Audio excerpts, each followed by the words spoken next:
Okay, we are live skis. Who had 835 in the chat? I know Who had that's what I was 835? like.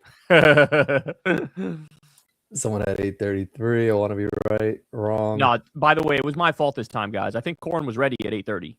Yeah, but like I sent it at 31 or something. So you sent it at 831. Okay, yeah. So, yeah. but it's my fault. It's not 832. You know what I'm saying? Like it could have been 832, but I was like a little slower. You know. You are the star of the show. You take however long you want, bro. Yeah. What would you have in your, you know, when they do like when celebrities go to shows, they have like they have shit in their dressing room. Oh yeah, the writers, I think they're called. Is that what it is? Yeah, you know, we've been asked at times, like, what do you want? And we're like, we don't need anything. Like, what are you talking about? Like, I guess you could put some fucking Coke Zeros in that bitch if you want, but like, we don't fucking care.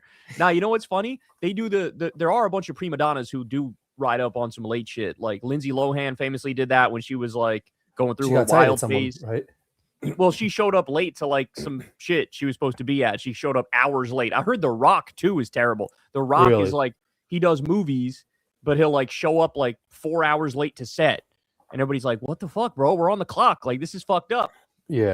I hate hearing that shit. So I did a football event in Las Vegas with Devontae Adams. He's probably at like over the hump of the peak of his career now, but he's still like one of the top receivers in the NFL.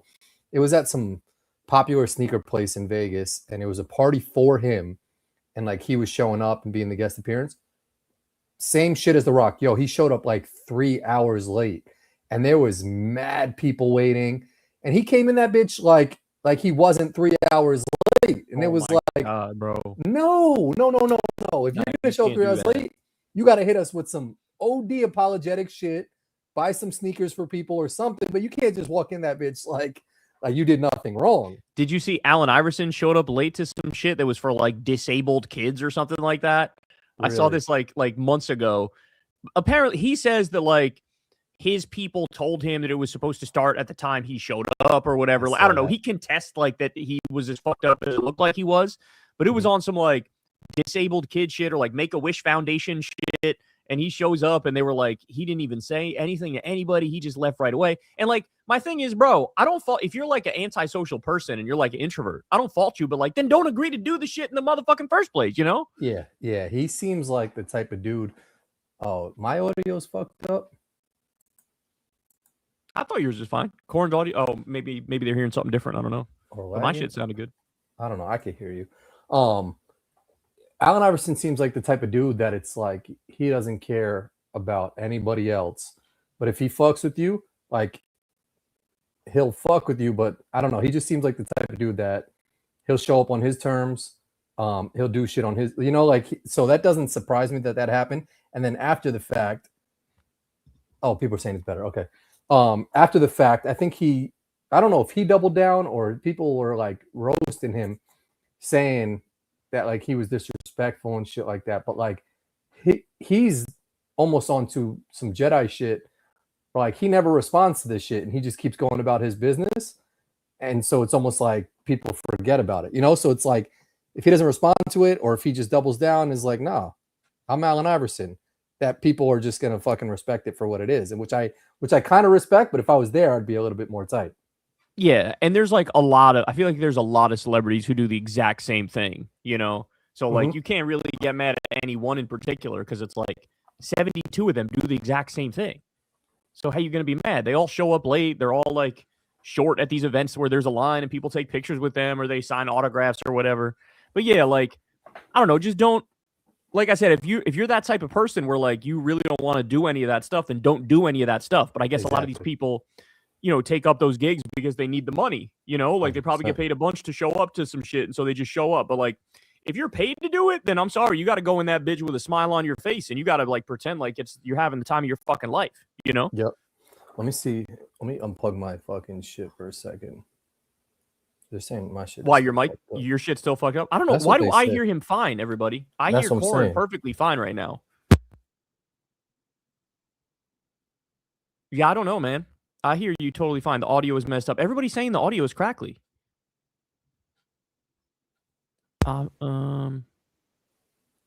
I think they're bugging because it's the same shit. Yeah. Oh, Corin's is popping, it says. What, you were using the Yeti mic? No, I'm using just my headphones. Oh, no more cracks. Wait, you're not using the Yeti mic? No, I don't use that mic no more. That shit's collecting dust. Really? Damn, you fucking downgraded hard body, dog. You went from a fucking headphone mic, a Yeti to a headphone microphone? Oh my days. Because when I got my new laptop, I straight just like plugged the headphones into it, and it worked. It worked well for a while. I have the Yeti mic. They're saying it's better now. I don't know. I just had to unplug my headphones and plug those shits back in. I guess that was the fucking cheat code. But like, yeah, I have the Yeti mic right here, but that shit it's getting dust and shit. It's too late to put it in now because it would take you a little bit. But next time, use the Yeti. I feel bad because I have a Yeti microphone. I have like an actual like camera shit. The camera shit is whatever. Like just clean. If you just clean your fucking camera on the new Mac, like yeah.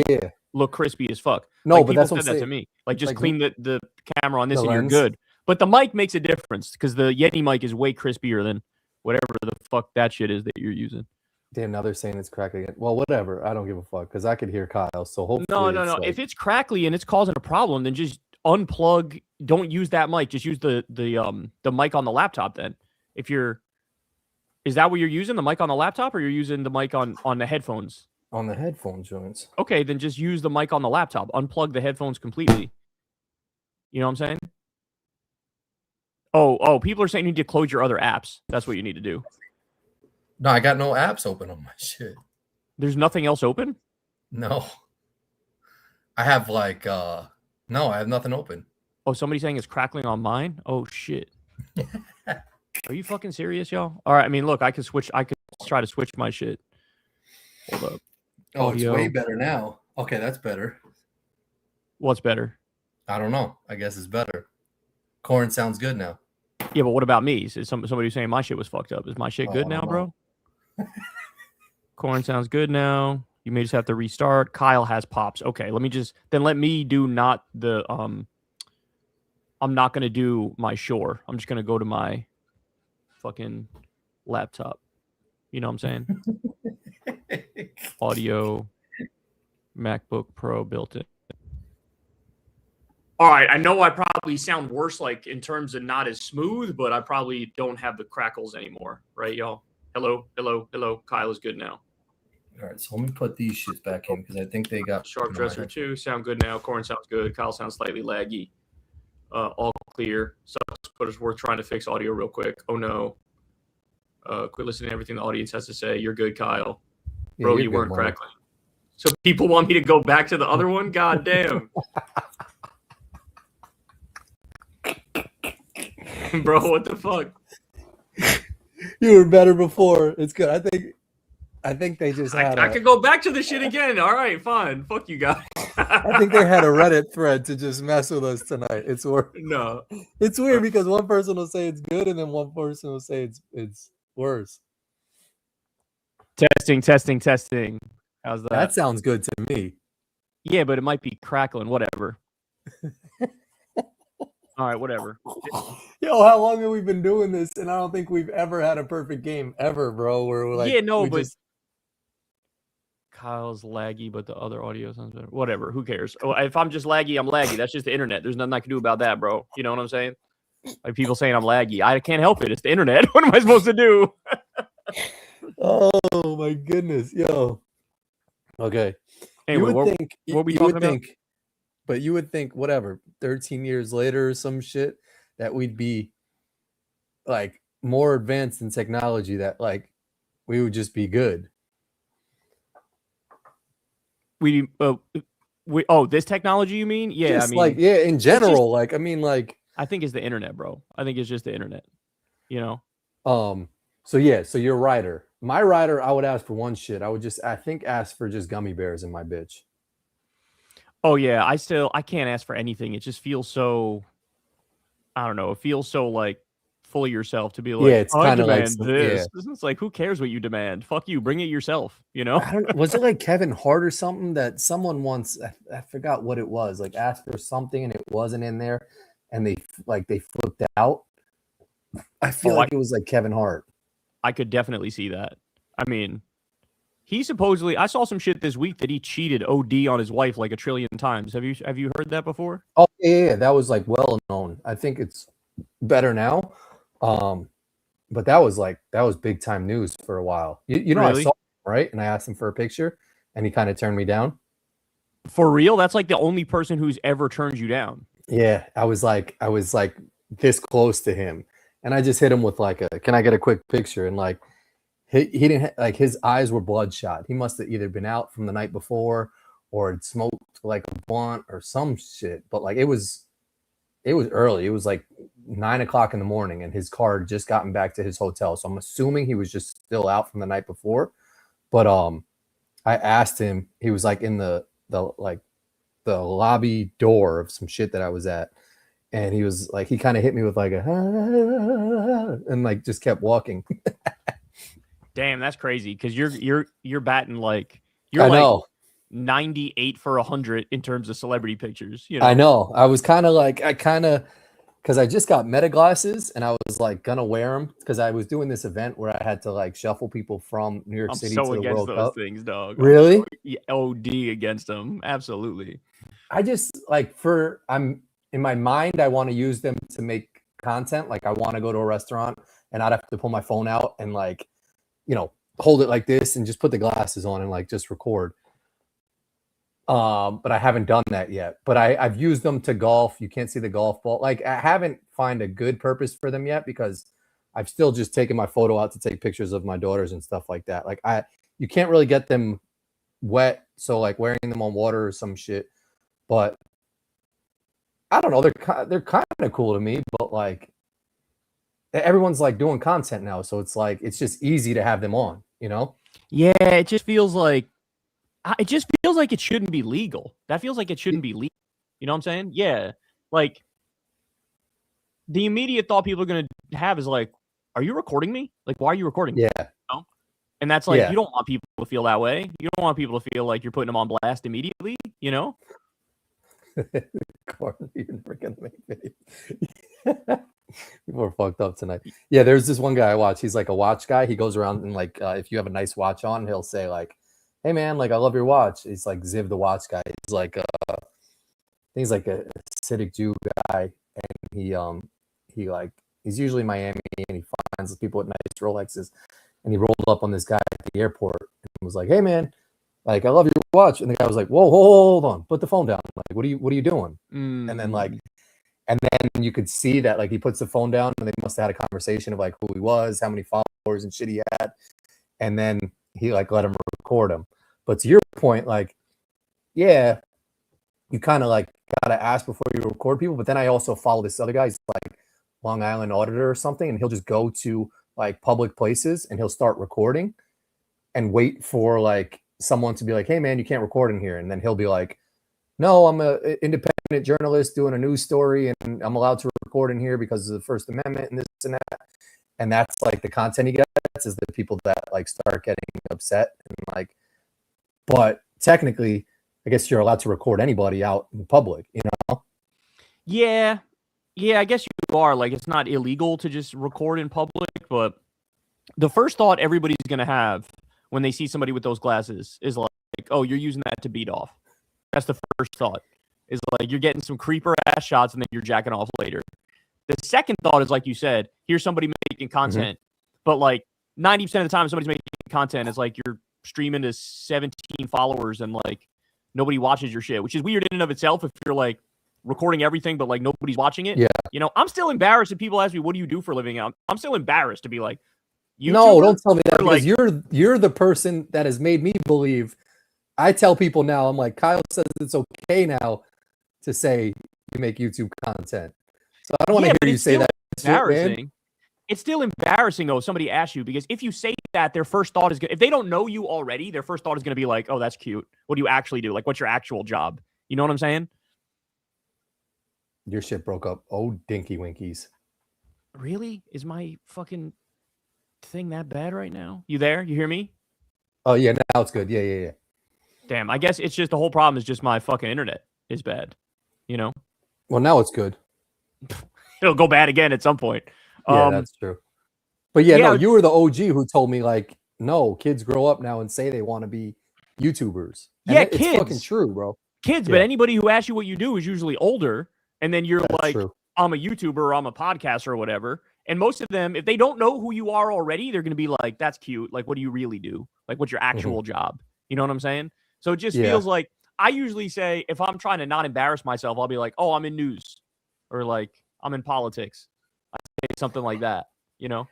I also hate that like, because I like want to have conversations with people when I'm out, but I know in the back of my mind, like the first question that people are going to ask is like, oh, what do you do for work? And like now that I'm unemployed, it's kind of like I don't even want to like engage with the potential of someone asking me that question because I got to hit them with like the like, oh yeah, right now I'm not doing shit, blah blah. I'm kind of, it's just an awkward spot to be in. Yeah, I You know don't what know I'm why. saying? Yeah, Like, I don't. It feels like I don't know why it's socially acceptable to even ask that question.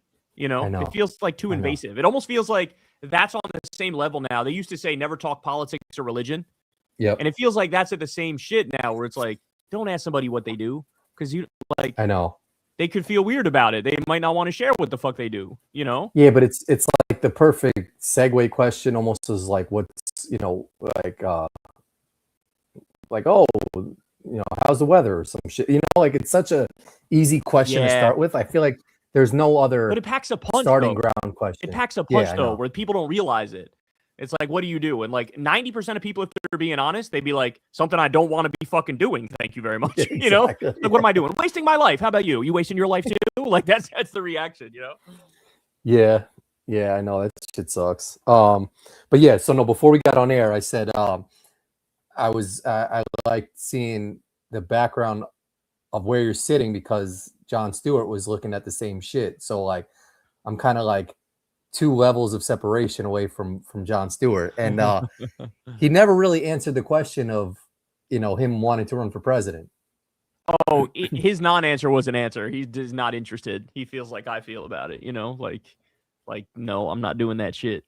Crystal said like my husband's gonna divorce me if I don't say he wants you to run for president. And he was like, oh, that's a shame. I really hoped you guys would work out. But like then he pivoted. It's like, yeah, that's him saying I'm not running for president. You know? Yeah, that shit broke up. Oh, dinky. But you want me to go out? And I back just in? feel he still didn't. Yeah, maybe that'll work. All right, let me go out and come back in. You entertain the people. We're trying. I don't think it's my audio because my shit is on point, and I usually am good. Let me try and go on my other network. Hold on.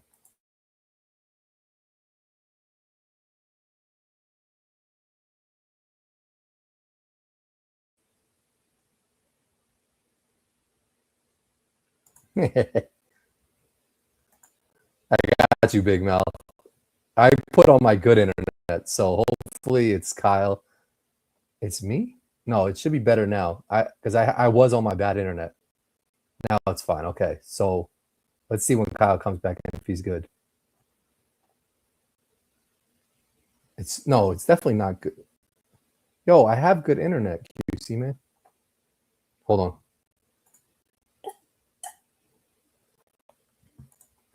Let's see when Kyle comes back in. I had some good shit queued up tonight, too. It's not good. I don't know why. I don't think I can leave the...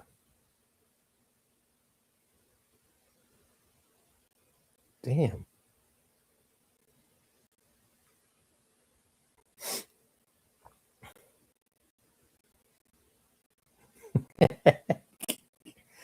Every time I talk, really, it's that bad?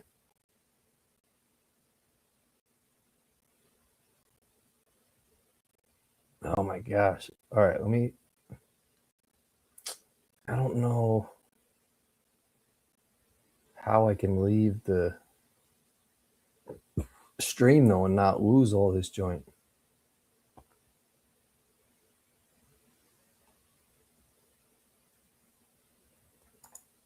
All right. I was on my bad internet, so maybe it took a second to like. You and not me the whole time? That's me pissed off, dog. I'm not gonna lie. That pissed me the fuck off. I mean, the people should know whose is worse, though, right? Like, people should be able to say what's worse. Most of the people are saying it's me, and then they'll like occasionally they'll say it's you. Oh my god! All right, guys. All right, well, whatever. We're back. What were we talking about? I don't even remember. John Stewart. So he basically didn't answer the question, saying that he wasn't gonna like. I thought it was an answer. I thought it was an answer. Yeah, he doesn't want to run. You could see it. He didn't entertain it at all. There wasn't even like a maybe. It was like a hell no. But there was no. There was no no.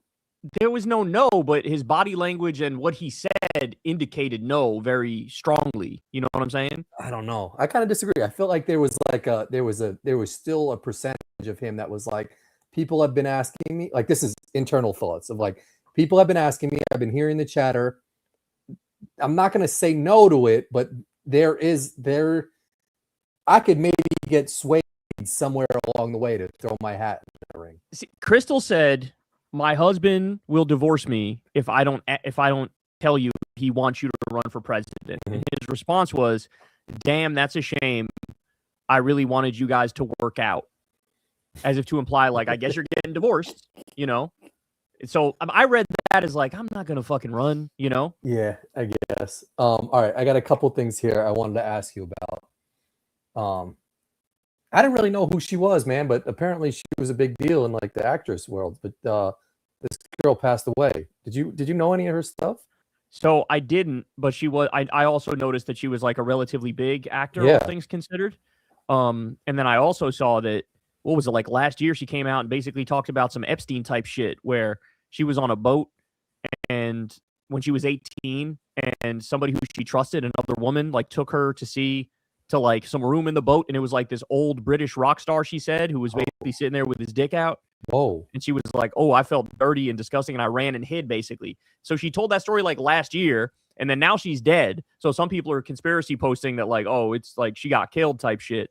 But then other people are pointing out she was very open with like dealing with depression, and she was open about like all sorts of problems, and like she had, you know, she wanted a better relationship with her mom that she didn't get, and she had like a relationship gone bad, and now that dude is potentially, you know, under investigation. And then they're also saying that like she was a drug addict. So like, I don't know what to believe, but it seems like it's, you know, she died very young. It's very sad, you know? Yeah, I saw something similar on the same page as like the Luigi Mangione shit, that like she had severe back problems or something like that, and that she had been taking medication or something like that. I don't know for sure.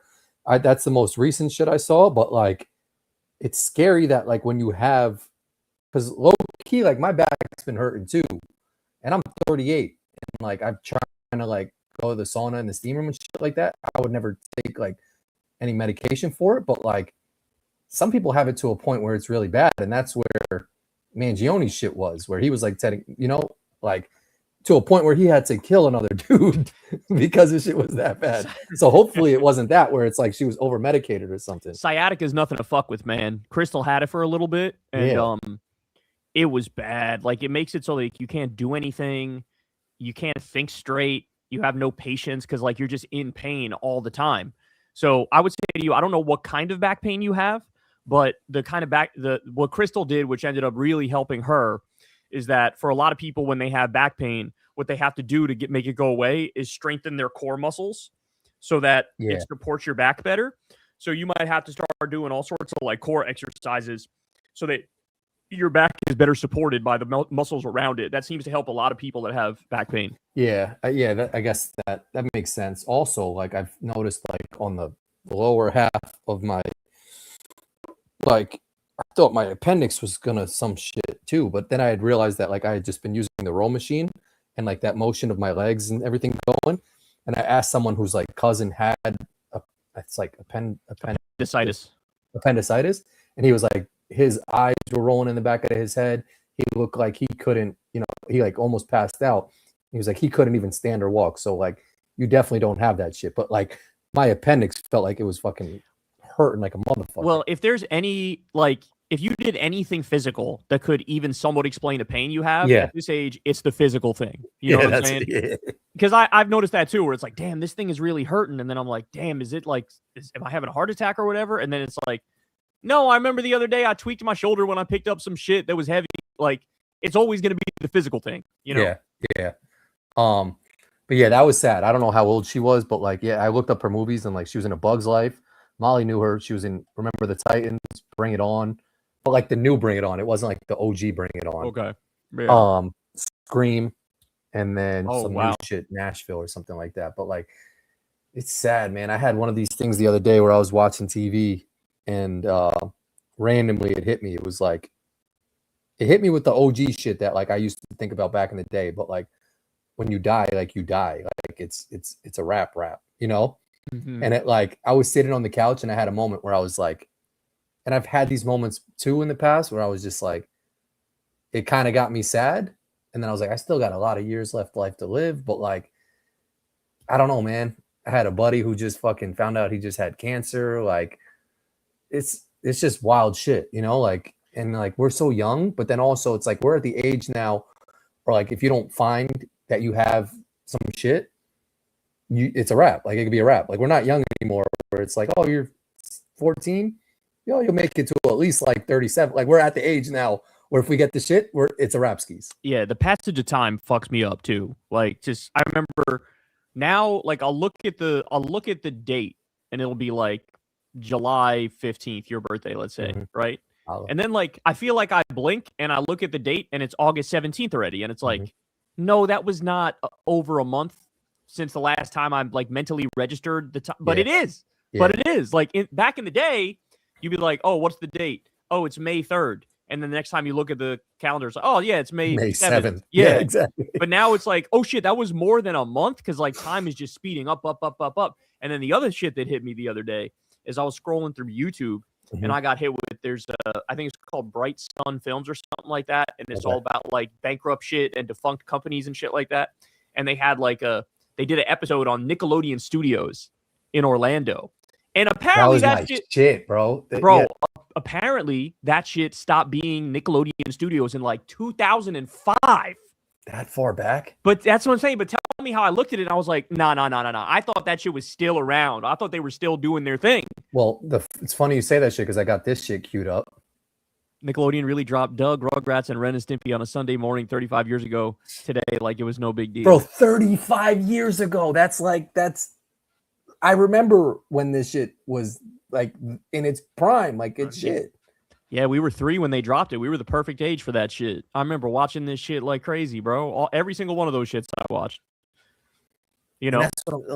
And that's what it kind of really hit me where I was like, I don't know. You know, I started thinking today to just make some content. I might do, because on Facebook, I've had Facebook for mad long. Like, I think I started Facebook, and I've told this before, in your basement. Like, I think I either started the page or I put a profile picture from your basement. I'm wearing my brother's Greek Gods shirt from Binghamton. I got a Florida Gators backwards hat. I know the picture. I know the picture. Yep. I'm sitting in you got like a computer chair shit, and I'm sitting. And respect to you because you kind of let people like just chill at your computer there. Like, it was kind of like your basement was almost just like, nah, this is your crib too, bro. Like, feel comfortable to just like do what you want. Like, you want to play pool, you want to sit at the TV. It was our oasis, man. It really was. Yeah, but like we've always talked about the basement, but I don't think we've ever appreciated the fact that you allowed people to just feel comfortable in that shit. You know, where like I had that default photo for mad long, and it was just like you like I think I just logged into my AIM. Like, there was no like shit where I feel like people now are like, nah, don't touch that shit. Don't use that shit. Like, back in the day when we were kids, if you had an N64 or fucking Sega or whatever, it was like, nah, use that shit, bro. Like, go crazy. Like, now I feel like there's just more barriers to shit. And I don't know if that's because like parents get more involved with their kids or oversee shit more. But I feel like back in the day, it was like, nah, what's yours is mine. What's mine is yours type of shit. Well, I also, and this might be me dating myself, but I feel like we were all kind of reasonable with other people's shit. Whereas now, I don't know if people are reasonable with it. Like, you might be wild out with it. You know what I'm saying? But I knew like everybody in the basement, I mean, it was just the area where we all just chilled out and had fun and got some fucking cut loose. We had a pool table in that bitch. We had poker tournaments down there. Remember that shit? Yeah. You once did. Well, didn't the poker tournaments start like you had the basement and upstairs at one point too? There right? was one time we had like a 4-table tournament, and like 2 of them were downstairs, and we had 2 of them bitches upstairs. Like the dining room had a shit. Mm-hmm. Yeah. We played in the dining room, and then we did one in the middle of the basement downstairs, and then one on the pool table. So it was like 3 tables, you know? Yeah. And yeah, it was just the cut loose spot, man. And I remember you logging into the AIM. I feel like I remember you logging into your AIM on the shit, you know? Yeah, but no, that's a good ass point, man. I feel like there isn't respect for people's shit anymore. And I don't know if I see this with my own daughters, but like they'll eat a bag of Doritos or some shit, and their hands will just be like extra grimy. And then they just grab some other shit. They'll just grab some other shit. Put it on your blanket on your bed, and you're like, don't do that. Yes. even if it's like someone else's shit. Like if back in the day, if I was eating some goldfish and like my shits were fucked up, and you were like, "Yo, you want to play Game Boy?" The first thing I would do would be, yeah, like let me make sure my hands clean my hands. Yeah. No, I know. No, I totally agree with you, bro. I don't know if we were taught that or we just did that, but for sure now it does feel a little bit more like let it rip type shit. Like the number of times somebody will leave a mess and just leave that shit, and it's like, you know, you got to like you just fucked the whole more room to up. this. Like you got to finish this shit. You know what I'm saying? Fuck, man. Yeah, that shit brings back memories, but also like makes you think. So what I was gonna say is, so I on Facebook, since I've had it for so long, I feel like I had always used it to its maximum. Like I would always put a status up, or I would always like share a photo or something, and that's like throughout my whole life. Even as I've gotten older, like I'll still, you know, if I see an athlete or a celebrity, I'll post a picture with them or some shit. So all my memories are kind of bangers. So what I was gonna do today, but I didn't get around to it. I was kind of gonna do a video of just like my memory shit. Oh, that's good. And like, so I went to the Home Alone house today, back in whenever. Oh, like did you really? That's yeah, crazy. like that's August 17th. Okay. That's yeah, cool. but I mean, we gotta wait till the next August 17th because now we gotta do whatever August 18th is. But like, I was like, oh, that could be cool. But then also, like, I had thought too, like, do you ever think when you're doing content, and you're at a point now where like you're really smart and you like say educated shit, but do you ever think like, who the fuck cares what I say about my shit? Like that's what I would thought about when I was gonna do it, was like, who fucking cares if I went to the Home Alone house? I mean, I feel like that sometimes, but in this moment, I just feel like a lot of people get catharsis from watching my show, where they like they link to what I'm saying because I'm just expressing exasperation at how fucked everything is. You know what I'm saying? So in a sense, I do feel like the shit matters because everybody's watching going, I know, right? Like, how the fuck did we get this out of bounds? How are we this off base? But on to your point, if I'm not doing my show, of course, I'm always like, nobody cares what I have to say, you know, or like what I'm thinking or what I'm doing. Like, why would anybody give a fuck about? Why would anybody care if I have a fucking toothache or some shit? Like, nobody cares. Yeah, you know. All right. Should I try and restart my shit? I don't know if I'll lose the super chats if I just restart my computer. People made it seem like you will. They made it seem like you will. Why are people still complaining in the chat? Yeah. About what? What are they saying? The audio. I think if I restart it, the room will still be there. But I think they said the super chats will be gone. Maybe if you stay and let me just try and restart it. If we lose it, I'm sorry, guys. Okay. I guess I'll entertain everybody while you're gone. All right, I'll go real quick. Okay. Let me text Crystal. Hey, can you watch the stream and tell me if it's really bad? Because people are saying it's kind of bad in terms of the internet or connection or whatever. Corin is restarting now, but I don't know. Corin's World is the channel. All right, so Crystal's going to take a look and let me know. Oh, you're back already. You do look frozen, though. Oh yeah, he's frozen as a motherfucker. Oh no, was he just always like that? Okay, he's probably always like that. Crystal's gonna let me know low key because I'm not sure I trust all you guys out there, bro. I don't know. I can't tell who's trolling and who's not trolling, right? Like when we're like, hey, whose thing is the problem? And 60% of you say Corin, and then 40% of you say me, and it's like, I don't fucking know. Are half of you trolling? I don't know. You could be, right? People troll. That's some shit they do. Okay, they're still there. So I haven't restarted my computer since 88. Can you hear me? Yeah, Corin said, my wife says I sound fine. Oh, okay. Oh, she said, oh, now it's clipping. Okay, so I think it's you. I think your shit is clipping somehow. Oh. Me or Corin is clipping. But I didn't change anything that I ever do on my, like, literally my computer sits here. Maybe I'm getting a response from Crystal right now. I said me or Corin is clipping. So did you just restart or did you turn the computer off? Oh, see, now it went back to my other weary internet. So hold on, let me try and go to this shit. It's gonna you were fine until Corin came in and then you started clipping. Huh. That's weird. Okay, he's gonna try his better internet. Then let me know. It's really great that we've been doing this podcast for like 42 years and we can't even get the fucking basic shit right. You know what I'm saying? Corin sounds fine at the moment. Okay. All right, now I went back to my other good internet. But Crystal made it sound like I was clipping when you came in, which is very weird. I've never heard of that before. But I hear you perfectly fine. And I hear you perfectly fine, so I don't know why it's not translating to YouTube. I haven't had any fucking problem. We had a little problem, and then I came out and came back in, thinking it was the internet here. You know, you're both clipping now. Well, I don't know what the fuck to do about that. Did you restart your computer or no? Yeah, I did. But it was you one of those, restarted your computer? Yeah, it was like one of those quick restarts where I don't think it like really restarted. You're both. Oh, I'm good. I'm good. I'm taking. You're not anyone's word. No, Crystal's saying you're both clipping now. That's what she's saying. It could be StreamYard shit. It's StreamYard. Okay, then why is everybody on our nutsack, bro? Fucking deal with that shit. What the fuck? How y'all gonna blame us when it's not us? Oh, I lost all my fucking clip shits. Damn. The clips are gone. Are the super chats gone though? They could be gone. No, super chats are good. Super chats are still good. They're still gravy.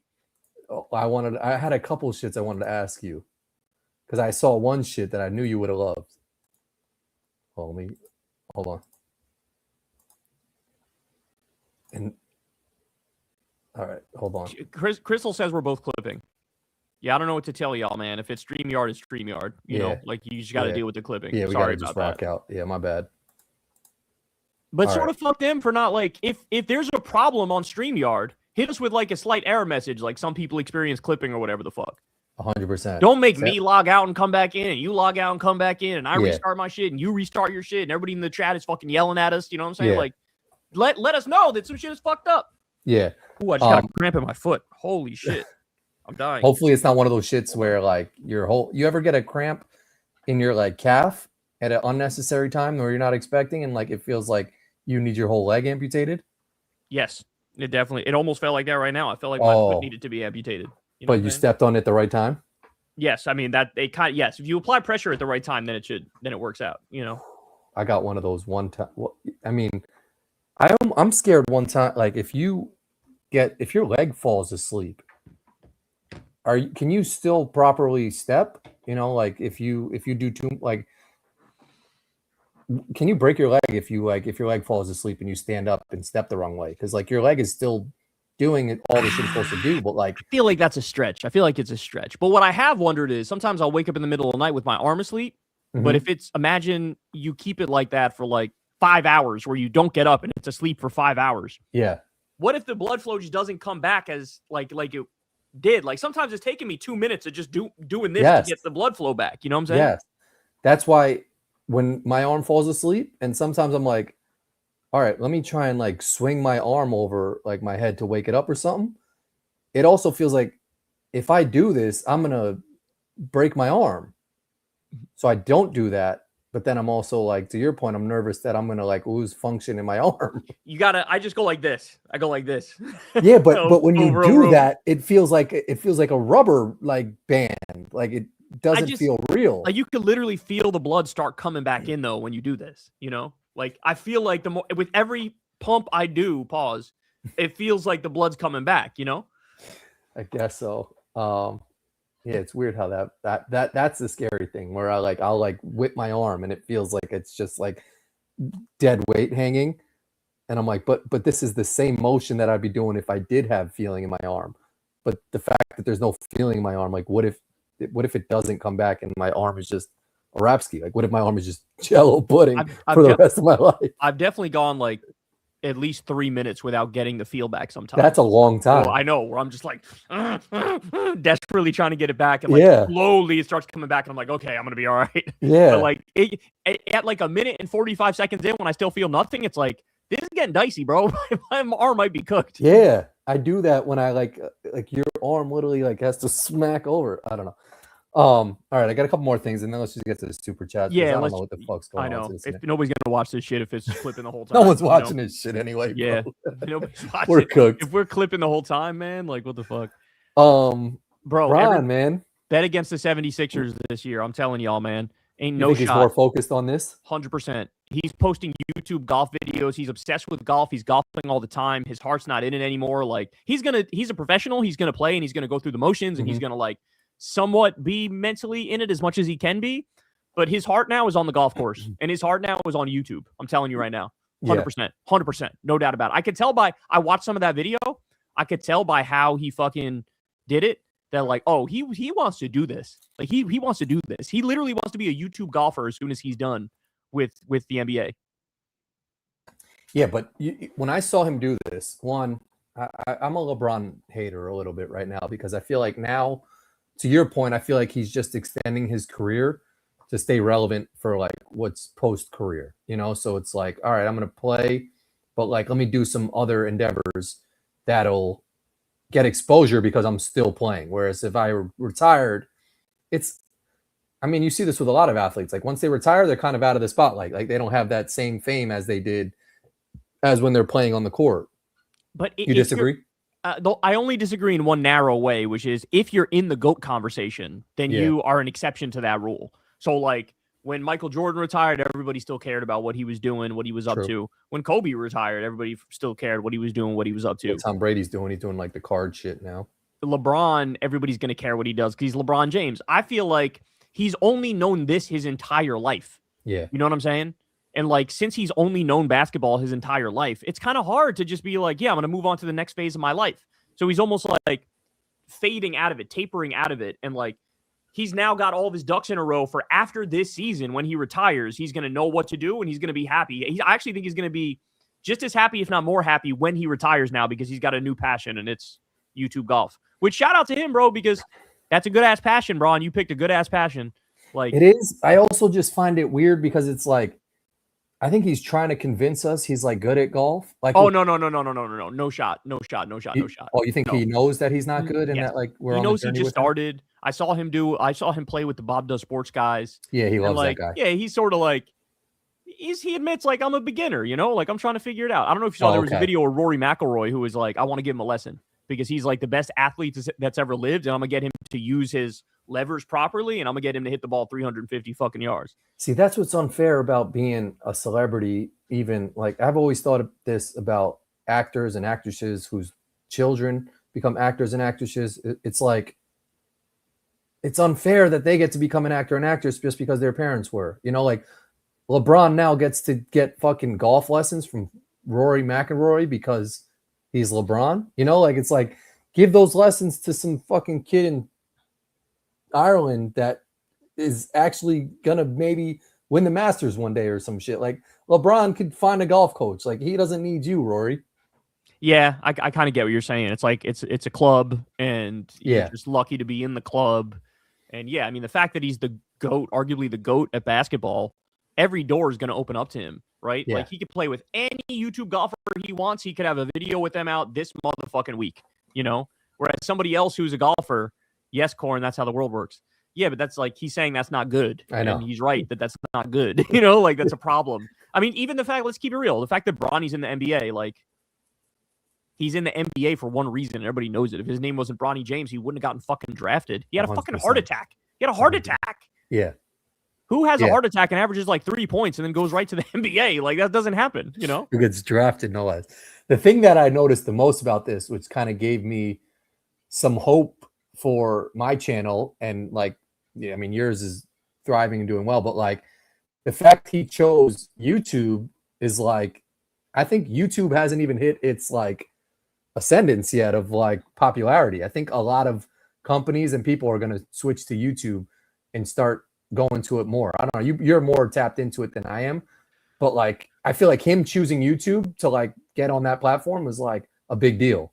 I mean, the thing about YouTube is that like it's the only game in town for just like here's a bunch of videos that people post. You know what I'm saying? And here you can watch old highlights of some NBA shit or whatever the fuck.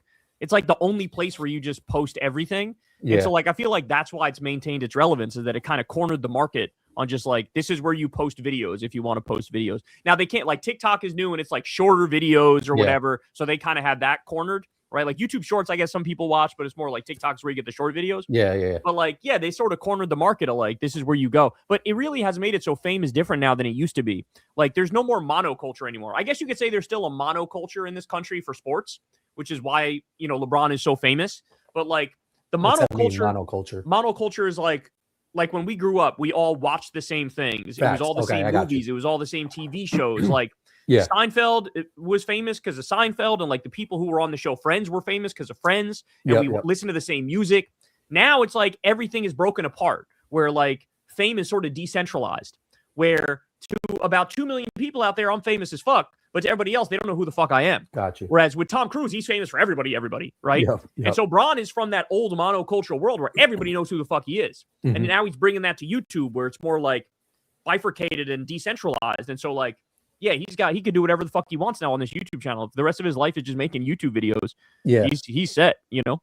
Yeah. I mean, again, I like the fact that he chose YouTube, because now other companies are going to start being like, maybe we should be on YouTube if we're not on there. Because like, I know my old company wasn't on there heavy, but now they're probably going to be on it a lot more, knowing that like LeBron's going to be posting on there and shit like that. So more advertisers are going to go there. Yeah, well, Crystal just sent me something today where apparently they're changing the way that views are counted, where now it's going to be like if people just get even a second of your video played, it's going to count as a view. Oh, that's good, right? So there's a chance by like next week, or I think next week or the week after, they're starting to do it. And there's a chance that like the view counts get ridiculous. That like, you know, right now, 100,000 view video for me, I don't know if it's going to become a 200,000 view or a 300,000 view or a 900,000 view, you know, but like that shit is going to go up. It won't change monetization, but it's going to change view. Yeah, it won't lead to more money, but they're saying it's going to more accurately reflect people who see at least a second of your video, you know? I feel like that's what, and I've always said this, I feel like TikTok does that shit and Instagram does that shit, because like I would see people getting crazy views that like didn't have a lot of followers, or like, for whatever reason. And I think it was almost like if you scrolled over their shit, or if it popped up on your page, that counted as a view. But like, to your point, when I was like still growing like my page, I still am, there was like certain thresholds that I had to hit, and one of them was like view count. So like it'd work in the favor of creators, you know? So they actually just made that harder for YouTube now. It used to be like you got to hit 1,000 subscribers. Yeah. And like now 40,000 watch hours or some crazy shit. Now they increased it. They made it more. Really? Now. Yeah. So on top of the view counts about to go higher, I think they're making it harder to like monetize your YouTube videos. That makes sense. Yeah. But I don't know. I think the bar they set before was more reasonable. Like to get 1,000 subscribers is not fucking easy. No. You know? So to get 1,000 subscribers, like anybody who gets to 1,000 subs should be able to monetize their shit. I kind of disagree with how they set it up, you know? Yeah, no, I agree. And like the threshold is OD, like, because I got to the shit, and like my videos now will make like 25 cents on that shit, and I'm like, yo, like hit me with a little bit more shit on something, like, but like, no, it's a lot, because I got a buddy who started a page, and like he's a funny dude. He's a Dominican guy at our jiu-jitsu gym, and he was like, he sells pharmaceutical stuff, and he was like, yo, like I see you do the YouTube stuff, like I'm gonna try that shit. I was like, all right. he was like, I'm gonna just take it's gonna be all AI, so I'm gonna take pictures from no. Yeah, he was like, I'm gonna take pictures from CapCut, and it's pictures like, so say you choose France. He was like, I'm gonna just take pictures of all of shit in France, put it all together in CapCut, take that video and put it into ChatGPT to tell me about all those places, and then I'm gonna take that whole shit and put it back into CapCut and then upload it to YouTube. And like, he's been doing it for all these different countries, and that's his shit. And he was like, yo, I'm gonna just keep doing that. And every day he's like, yo, I got 15 subscribers. He was like, my last video got like 83 views. I was like, bro, you need like 40 million views to even sniff a penny of YouTube. Not only that, bro. I don't know. Did you see that Tyga released a new album and it's literally all AI? Did you see that? I saw it, and he got shitted on, right? Bro, people were giving him 0 ratings. 0 ratings. So and I listened to 2 of the songs. I was like, all right, let me see this, y'all. Let me see. Everybody's saying this is ass. This is obviously AI, etc. I was like, let me see for myself. 100% correct. It's all AI. It's all ass. They didn't even fucking like tweak it. It's just like whatever fucking AI, an AI fucking app vomited out. They just were like, post it. And then they made a music video for one of the shits. The laziest fucking shit I've ever seen in my life. But people are they're onto it and they hate it. And there's going to be a backlash. Yeah, just rightfully like, so. There was some rapper who did a song called Rubbers, I think. And it's clearly AI and everybody knows it now. And it's like, there's going to be a backlash where people are just not going to stand for any of this shit. Where it's like, you can't ruin art. You can't ruin music and art. Was it worse than Pat McAfee? Nothing is worse than Pat McAfee. So he came out with music too, right? I didn't see that. He dropped like music? A country album, bro. Like the day he was with Trump at that America Games. No. No, what is wrong with people? Stop it. You're just an asshole on ESPN who shouldn't even be on ESPN, but fuck you. Nobody wants to hear you sing. Yeah, so all of X and like people were just roasting him like for the album being horrendous. And like, what do you expect? That shit to be good? But like, it's also like, why are you coming out with that? You know, like to Tyga's thing is like, why would you even do that? I mean, like low key, and I've always said this, like any publicity is good publicity. Like people are talking about his album. So like you listen to it. Ruined his career though. You think so? You don't think he can come out with like if he hits you with a banger, his next shit, you're like, that's the thing. I fuck with that song. He's not going to, because this is evidence of an artist who has nothing to say. He doesn't have, there's nothing in him. That's the whole point, is like, this is so shallow and so hollow, and like, you're empty inside. You don't have, there is no music in you. Like you just tapped out and got lazy and said, I'm going to have a machine make my music for me. Yeah. It's kind of, you know what I'm saying? That proves that like think about Chris Brown for all of his flaws, right? Mm-hmm. And he's a horrible guy, criminal, et cetera, et cetera. He obviously makes all of his shit, and he's obsessed with music. They say Pop Smoke, before he was killed, he had like a library of thousands of fucking songs that were unreleased. Yeah. Because he loves music, he makes music, he's obsessed with music. The music is in him. Tyga clearly wants to be relevant, and he's doing that through music, but he's just out of ideas. And so what he saw is that song Rubbers, the AI song Rubbers, shot up in the charts. People fucking were listening to it and shit. So he was like, oh, I can do the same thing. I can take like a 1980s pop synth sound and turn that into like an album for myself. And so we did it, but it's like, it's all fake. You just looked at the one thing that deviated on the charts with a new sound and said, I'm just going to use AI to make that. And it just proves you're a hack. It proves he's a hack, you know? Yeah. I mean, like him making that album is kind of some bitch shit. Like, I don't agree with him doing that. But again, I still go, I mean, like, I don't know what his purpose was. If he actually thought it was going to be good music, or if he was like, let me just put this out to fucking stay relevant, you know, generate news articles and shit. But like, I guess but to your here's point, the problem. People are more mad at him. And you'll listen to it once to be like, all right, let me hear this shit. You're never going to fucking listen to it again. And then you'll never listen to him in general. You're saying after that? If his next shit is like, because I feel like there's always a redemption album where it can be like, yeah, you know, I dropped that last shit, but like, here's my real shit. In my experience in the music field, once you drop a real fucking stinker, you're kind of cooked, right? Like, Tyga was ass without AI.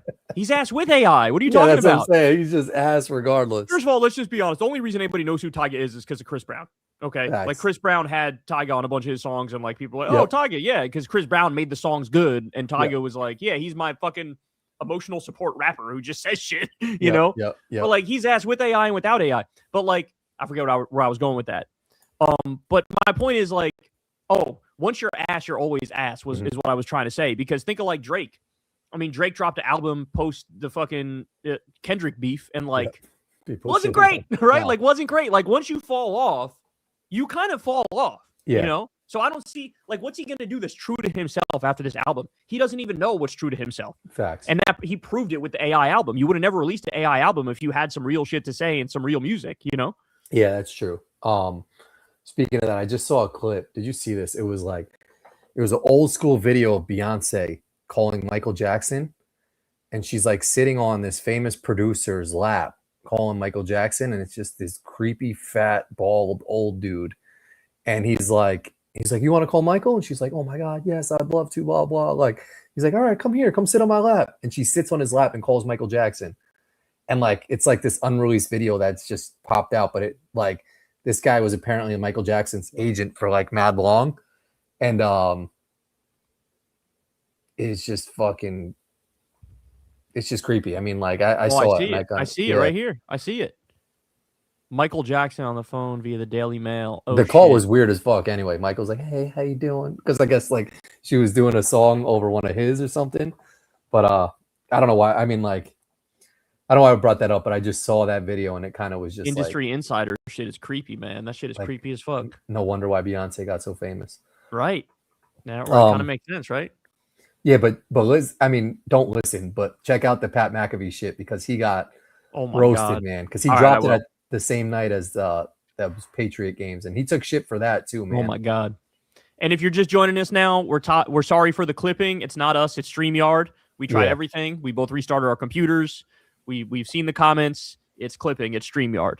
No one said anything for a while. I mean, maybe they're just dealing with it, but I got like 2 more things and then we'll get to super chats. All right, let's speed run that shit because I'm trying to not fucking have people listening to clipping for fucking 3 hours, you know? I saw this photo and thought of you instantaneously. If you had this shit in your backyard back in '88. Oh my God, it would have been a wrap. It would have been a wrap. You and Bobby were talking about the backyard wrestling shit, but like... You should send that to the group chat because Bobby will lose his fucking mind. Me, Bobby, and our buddy Will did trampoline wrestling, and I probably gave myself brain damage doing trampoline wrestling. But like, bro, that shit right there would have went so fucking hard. Oh my days.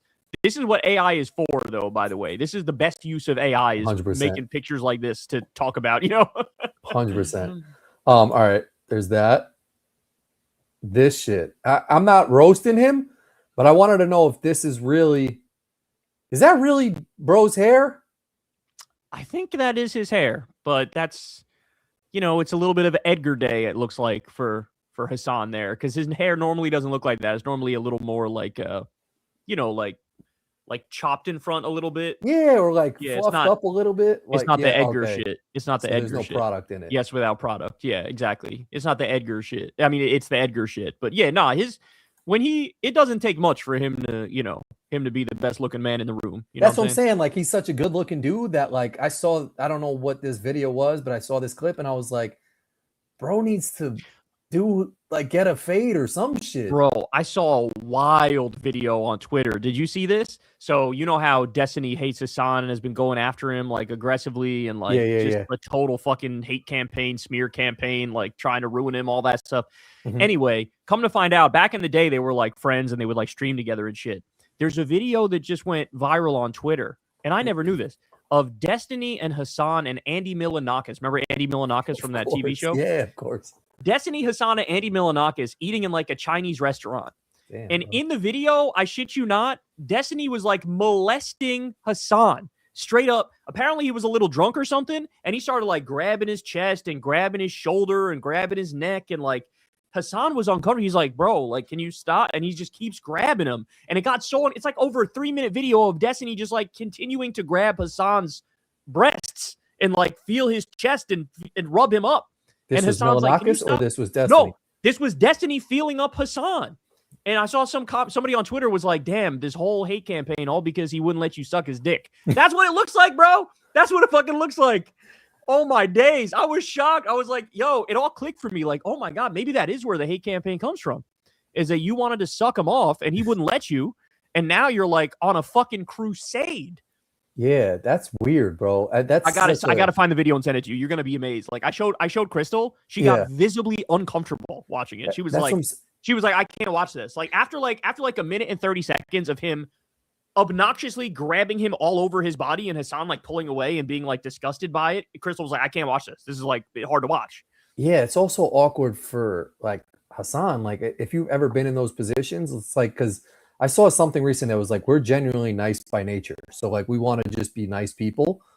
But like when someone's doing something weird, you kind of gotta like play it off of like, yo, you're being weird, but also like, I'm not gonna turn this like, what are you gonna do? Fight somebody? You know? Yeah, but that's, you know, it's funny because that's what bad people use to take advantage of good people. Yes, I know. They take advantage of you not being willing to draw a line and just call it out and be like, this is not happening. You know what I'm saying? And that's the same case with like scammers or like manipulative people. I mean, that's what they do is like, I'm gonna do some fucked up shit and I know you're not really gonna call me on it, you know? Yeah. And that's an example of that shit, you know? Damn. So now he's salty at Hassan, and that could be a fucking reason for that shit. That's what people were speculating on Twitter is like, oh, is this why you got a massive fucking hate boner for him? Because you had a real boner for him and he didn't want to do nothing with that? Is that what the problem is? Yeah. I'm not gonna front. I was at a New Year's party one time, and this weird dude, bro, like brolic dude, kept like trying to grab my junk. It was weird, bro. It was weird, like super weird. And like he was twisted, and I was like, bro, what are you doing? Like, and he kept doing it to a point where I was like, yo, like do that shit again, and I might hit you. Like, and he's like, oh, why are you being weird, bro? And I was like, no, because you're being like weird as fuck. Like, why are you being weird when somebody's trying to grab your dick, bro? Not for nothing. When people are drunk, that's like when the real them come out. Yeah. And like if there's somebody who's drunk and they start immediately like touchy feely, all that shit, it's like. Bro, this is rapey ass behavior. You got to reel that bitch in, you know? Like if I'm drunk, like maybe I'll give you some extra daps or like bring it in, some hugs type shit. Like you just get lovey. Like, you just get happy and lovey. You just be like, bro, I love you, man. You're awesome, bro. You know, that's 100%. Yeah, like it's on some like I appreciate you type of shit. But like once you start doing some mo shit, like it's like, yo, you've been holding that in for dumb long, you know? Absolutely. Right. Last shit I got here.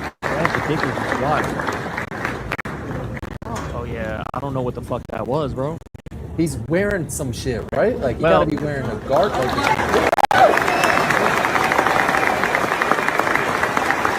Because, bro. Yeah, I know. I saw it. Look. Yeah, it's like boxy back there. I mean, you've heard the speculation that he does wear diapers, you know? Like, I'm sure you've heard it. Yeah, there's that dude who worked on The Apprentice who said he wore diapers even back then because he did so many uppers that he made his bowels too loose. And so like he would have to regularly just keep diapers on. So, I mean, diaper don. I mean, yeah, there's a whole, I mean, I went deep on the theory one time and I did a video on it. There's people, bro, like there's people who posted videos on TikTok saying I was in a steakhouse in 1989 and Trump came in. And at one point it smelled like absolute shit. And we got up and left because it smelled so bad. And like people been saying for a hot minute that he shits himself. You know, like this is not a new thing. This is not a new thing. Like it's like a disgust thing. People can go watch the video. Type in secular talk diaper, and then you'll see that video will come up and watch that shit. And you can make your own mind up, but the evidence I lay it out for everybody. You know, he does got a fatty, but here's my thing: like he's not.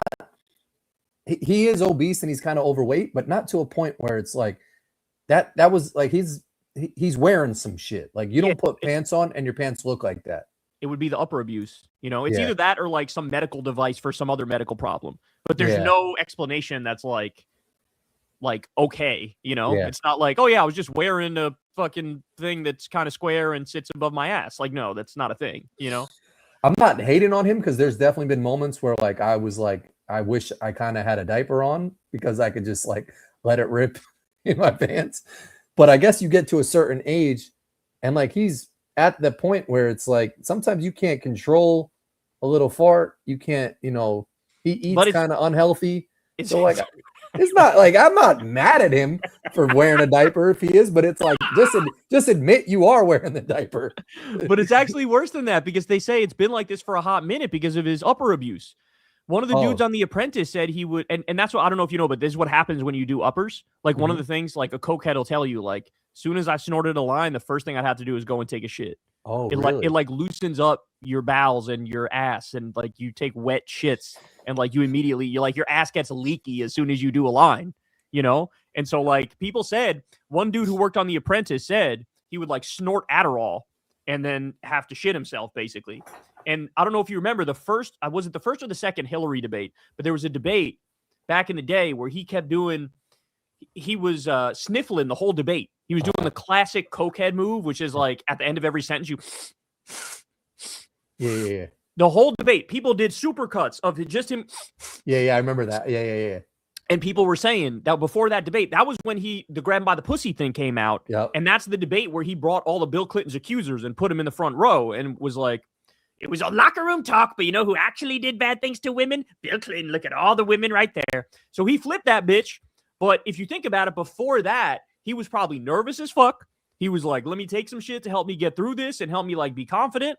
And so they say he probably snorted some shit, and that's why he was sniffing the whole time. And it would all make sense. Like, it all adds up. If he actually does uppers like people were saying he does uppers, his ass could be cooked, bro. Like, he could be leaking shit all the time, you know?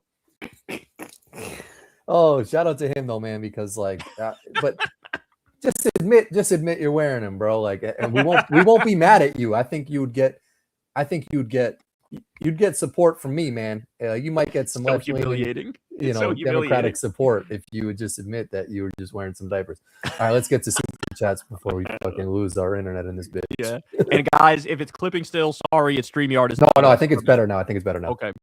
All right, Seth Wade, thanks for the $5. What do Trump's bowels and the Strait of Hormuz have in common? He has no control over either. Keep fighting the good fight, Kyle. You too, Corin. Oh, there we go.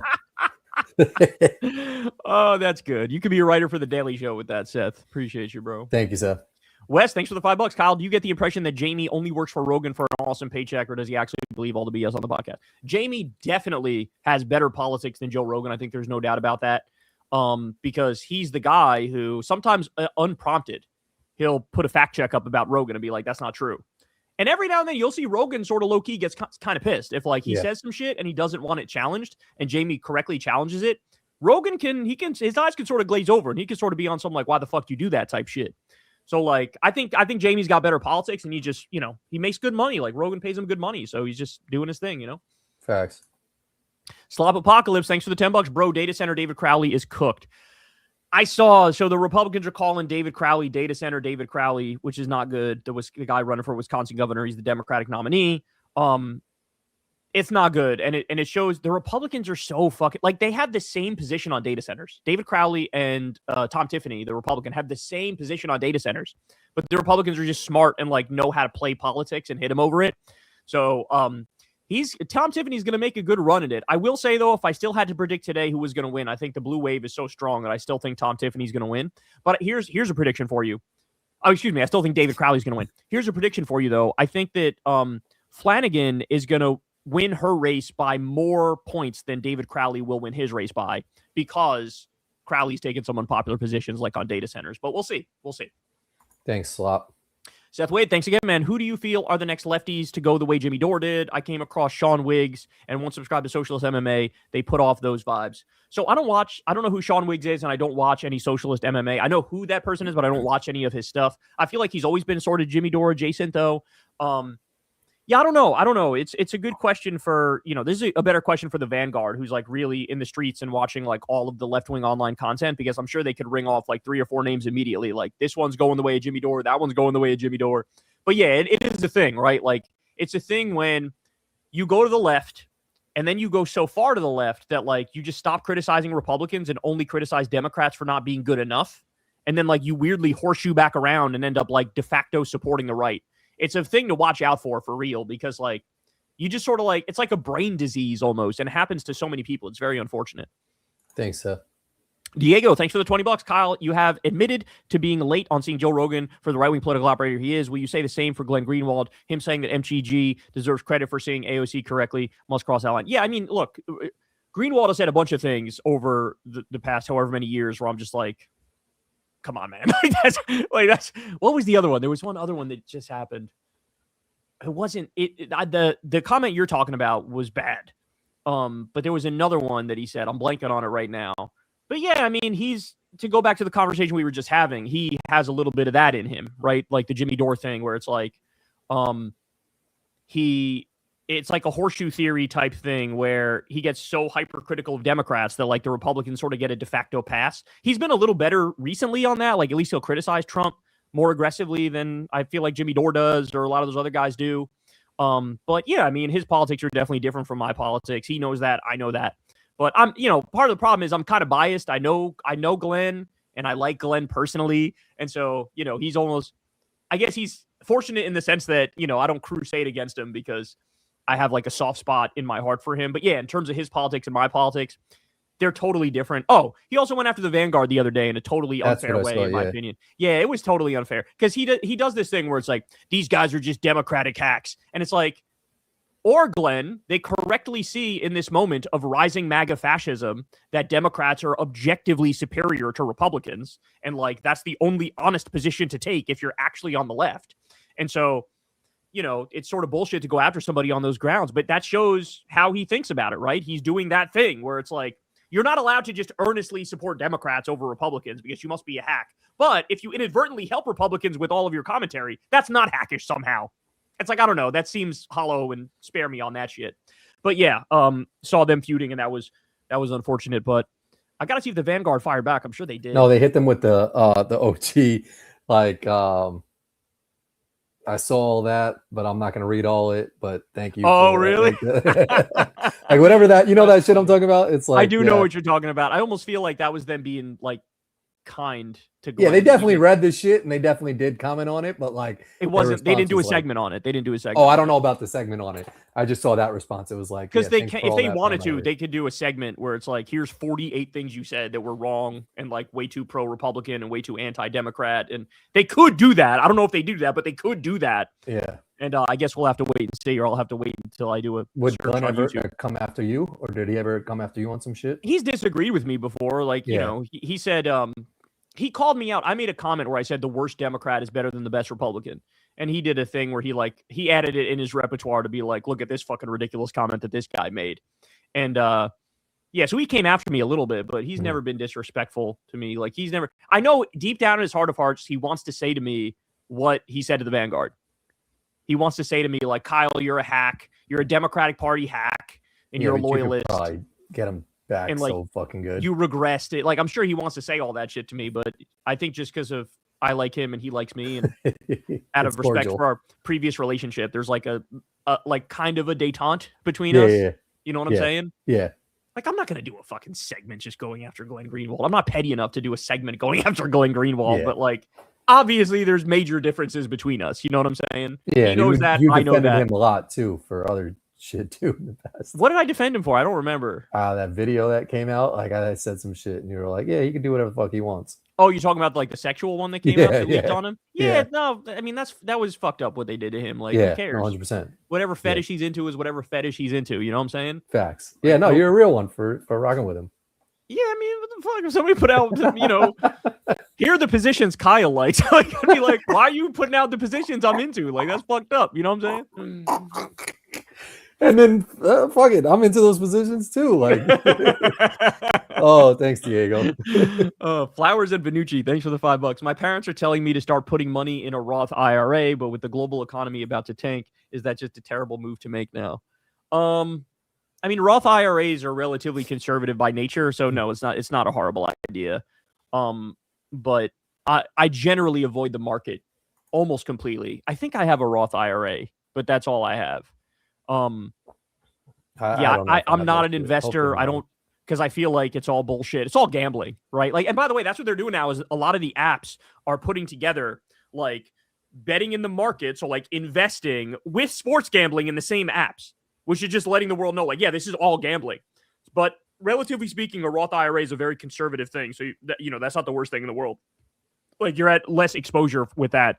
compared to most other kinds of And I'll investing. tell you, I don't know Roth, but that motherfucker was doing some illegal shit. Bro, that's low-key anti-Semitic. That's a Jewish last name. Lay off He was Roth. doing some OD shit.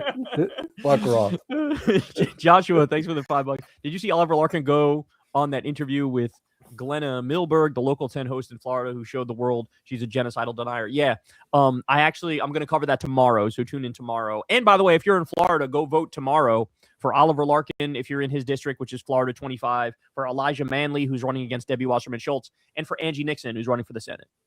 There you go. Thanks, Josh. Metalhead Matt, thanks for the $5. There's no context to justify saying the U.S. deserved 9/11. Bernie said it was dumb, as Crystal said regarding October 7th. One atrocity doesn't justify another. Yeah, of course, dude, but like that's not something Hassan would disagree with. Hassan apologized for it, and of course he was talking about the concept of blowback. Like, the point to make now is that everybody bringing that up, it's not a good faith criticism. It's all just like Islamophobic, it's trying to like stir up Islamophobia in response to him to like try to tar all the DSA candidates by extension. You know what I'm saying? Like, Hassan's not the one bringing up the 9/11 thing now. It's literally all Republicans who are just trying to clonk him over the head with that, or centrist Democrats who are desperately trying to maintain control of the party. Like, Hassan wants to talk about universal health care. He wants to talk about education. He wants to talk about ending the wars. He wants to talk about stopping the genocide. So, yeah, I mean, don't do the right's dirty work for them is my point. And yeah, so like the more you bring this up, the more you do the right's dirty work for them. Trump said worse shit too. So it's like, yeah. And Crystal made a great point. What Crystal said to Jon Stewart is like, why are we talking about something Hassan said when the guy that Abdul is running against voted for the Iraq war? Yeah. I saw that. He that did the thing that was the bad response to 9/11. Yeah. That's worse than any comment ever made, period. Yeah, that was so gangster. Shakai, thanks for the $5. Should Americans traveling abroad lie about being Canadians to avoid being antagonized? Anti-American sentiment around the world is at a record high. I would do that. If I was in another country and people asked where you're from, I think I'd say Canada. I feel like I'd say that. And I'd say a boot. Oh, I'm a boot from Canada, eh? That's what I would do. Chicken Warrior, thanks for the $5. If the Dems with the midterms, they have to impeach and convict both Trump and Vance, then put in the Democratic Speaker of the House, in as president. I wish. I highly, highly doubt that's going to happen. But what might actually happen is if the Democrats win the midterms and take the House back, there will actually be investigations into like the criminality of ICE, into the criminality of like Doge and all that shit. So that's something to definitely look forward to. I agree with you on impeachment, but they simply still won't have the numbers and they're too chicken shit to actually fight. So I don't think that one's going to happen. But appreciate you, Chicken Warrior. Benny Johnson, thanks for the $5. I kind of feel all the Hassan smears are going to lead more people to his streams and liking his streams. Would you agree with this take? Yes and no. Like, part of me says that. The other part of me says sometimes smear campaigns are effective and they work. What I do know is all you're doing is making him a bigger name. And so eventually he's going to be a household name with how much people are going after him. The thing is, though, the more they go after him, if anybody like actually goes to listen to what he's really saying on his stream, they'll go, oh my God, this guy's been taken out of context and smeared because like he just sits there and wears a suit and talks about how everybody should have healthcare. So yeah, I mean, it could have the effect that you're talking about. There's also a chance that it doesn't. But he's got to keep doing his thing, and like we got to keep fighting back. And I like that his presence in some of these races is really a clear dividing line between who the real Democrat is in the race and who's the fucking Democrat name only. QC man, thanks for the $5. Did you see Tim Miller leave Joe almost speechless on Morning Joe when he told Joe that moderates should concede to lefties on Gaza and Medicare for all? I did not see that, but that would be an awesome clip. I should probably take a look at that. Shout out to Tim Miller holding down the anti-Trump Republican lane, but being based on certain policies. Good for him. Martin Miller, thanks for the $5. Joe Rogan isn't at rock bottom yet. I think he will bring on Mark Levin and not in agreement to what Mark says because Joe's friend Trump defends Mark. Man, if that happens, you're not kidding. If that were to happen, that would be rock bottom. Like, that's low, bro. Mark Levin is bad? Oh, my God, Corin. He's so bad. He's the guy on Fox News. They gave him like a primetime slot, even though he's annoying as fuck. He's like a fat, balding, pale-ass, annoying-ass guy who just screams that he wants more war. Oh. And, like, I could... Oh, is that the tan guy? No. He's very pale, and he wears glasses, and he's balding, and he just screams for more war. And like, I could kind of see this. If Trump were to call Joe and say, I want you to have this guy on, then I think Joe would do it. If Joe himself had to pick, he wouldn't pick Mark Levin. But if Trump told him, do me a favor, talk to this guy, he would do it. Yeah. So we shall see. The guy that you mentioned, I watch like his clips on CNN. The one who says he talks to Mitch McConnell and all this shit. Oh, no, that's Scott Jennings. Is that guy. I know, but like that guy is fucking he's got to be fired. Yeah. He's got to be fired. He's that was such a good clip by you. Like, yeah. He just straight goes and fucking lies about He shit. just lies. He's just defaming left and right. He defamed Hassan. It was crazy. Diego, thanks for the $5. Jon Stewart kindly destroying both Saagar's right-wing worldview and MTG Tucker Joe Kent crowd was extremely satisfying. Totally agree.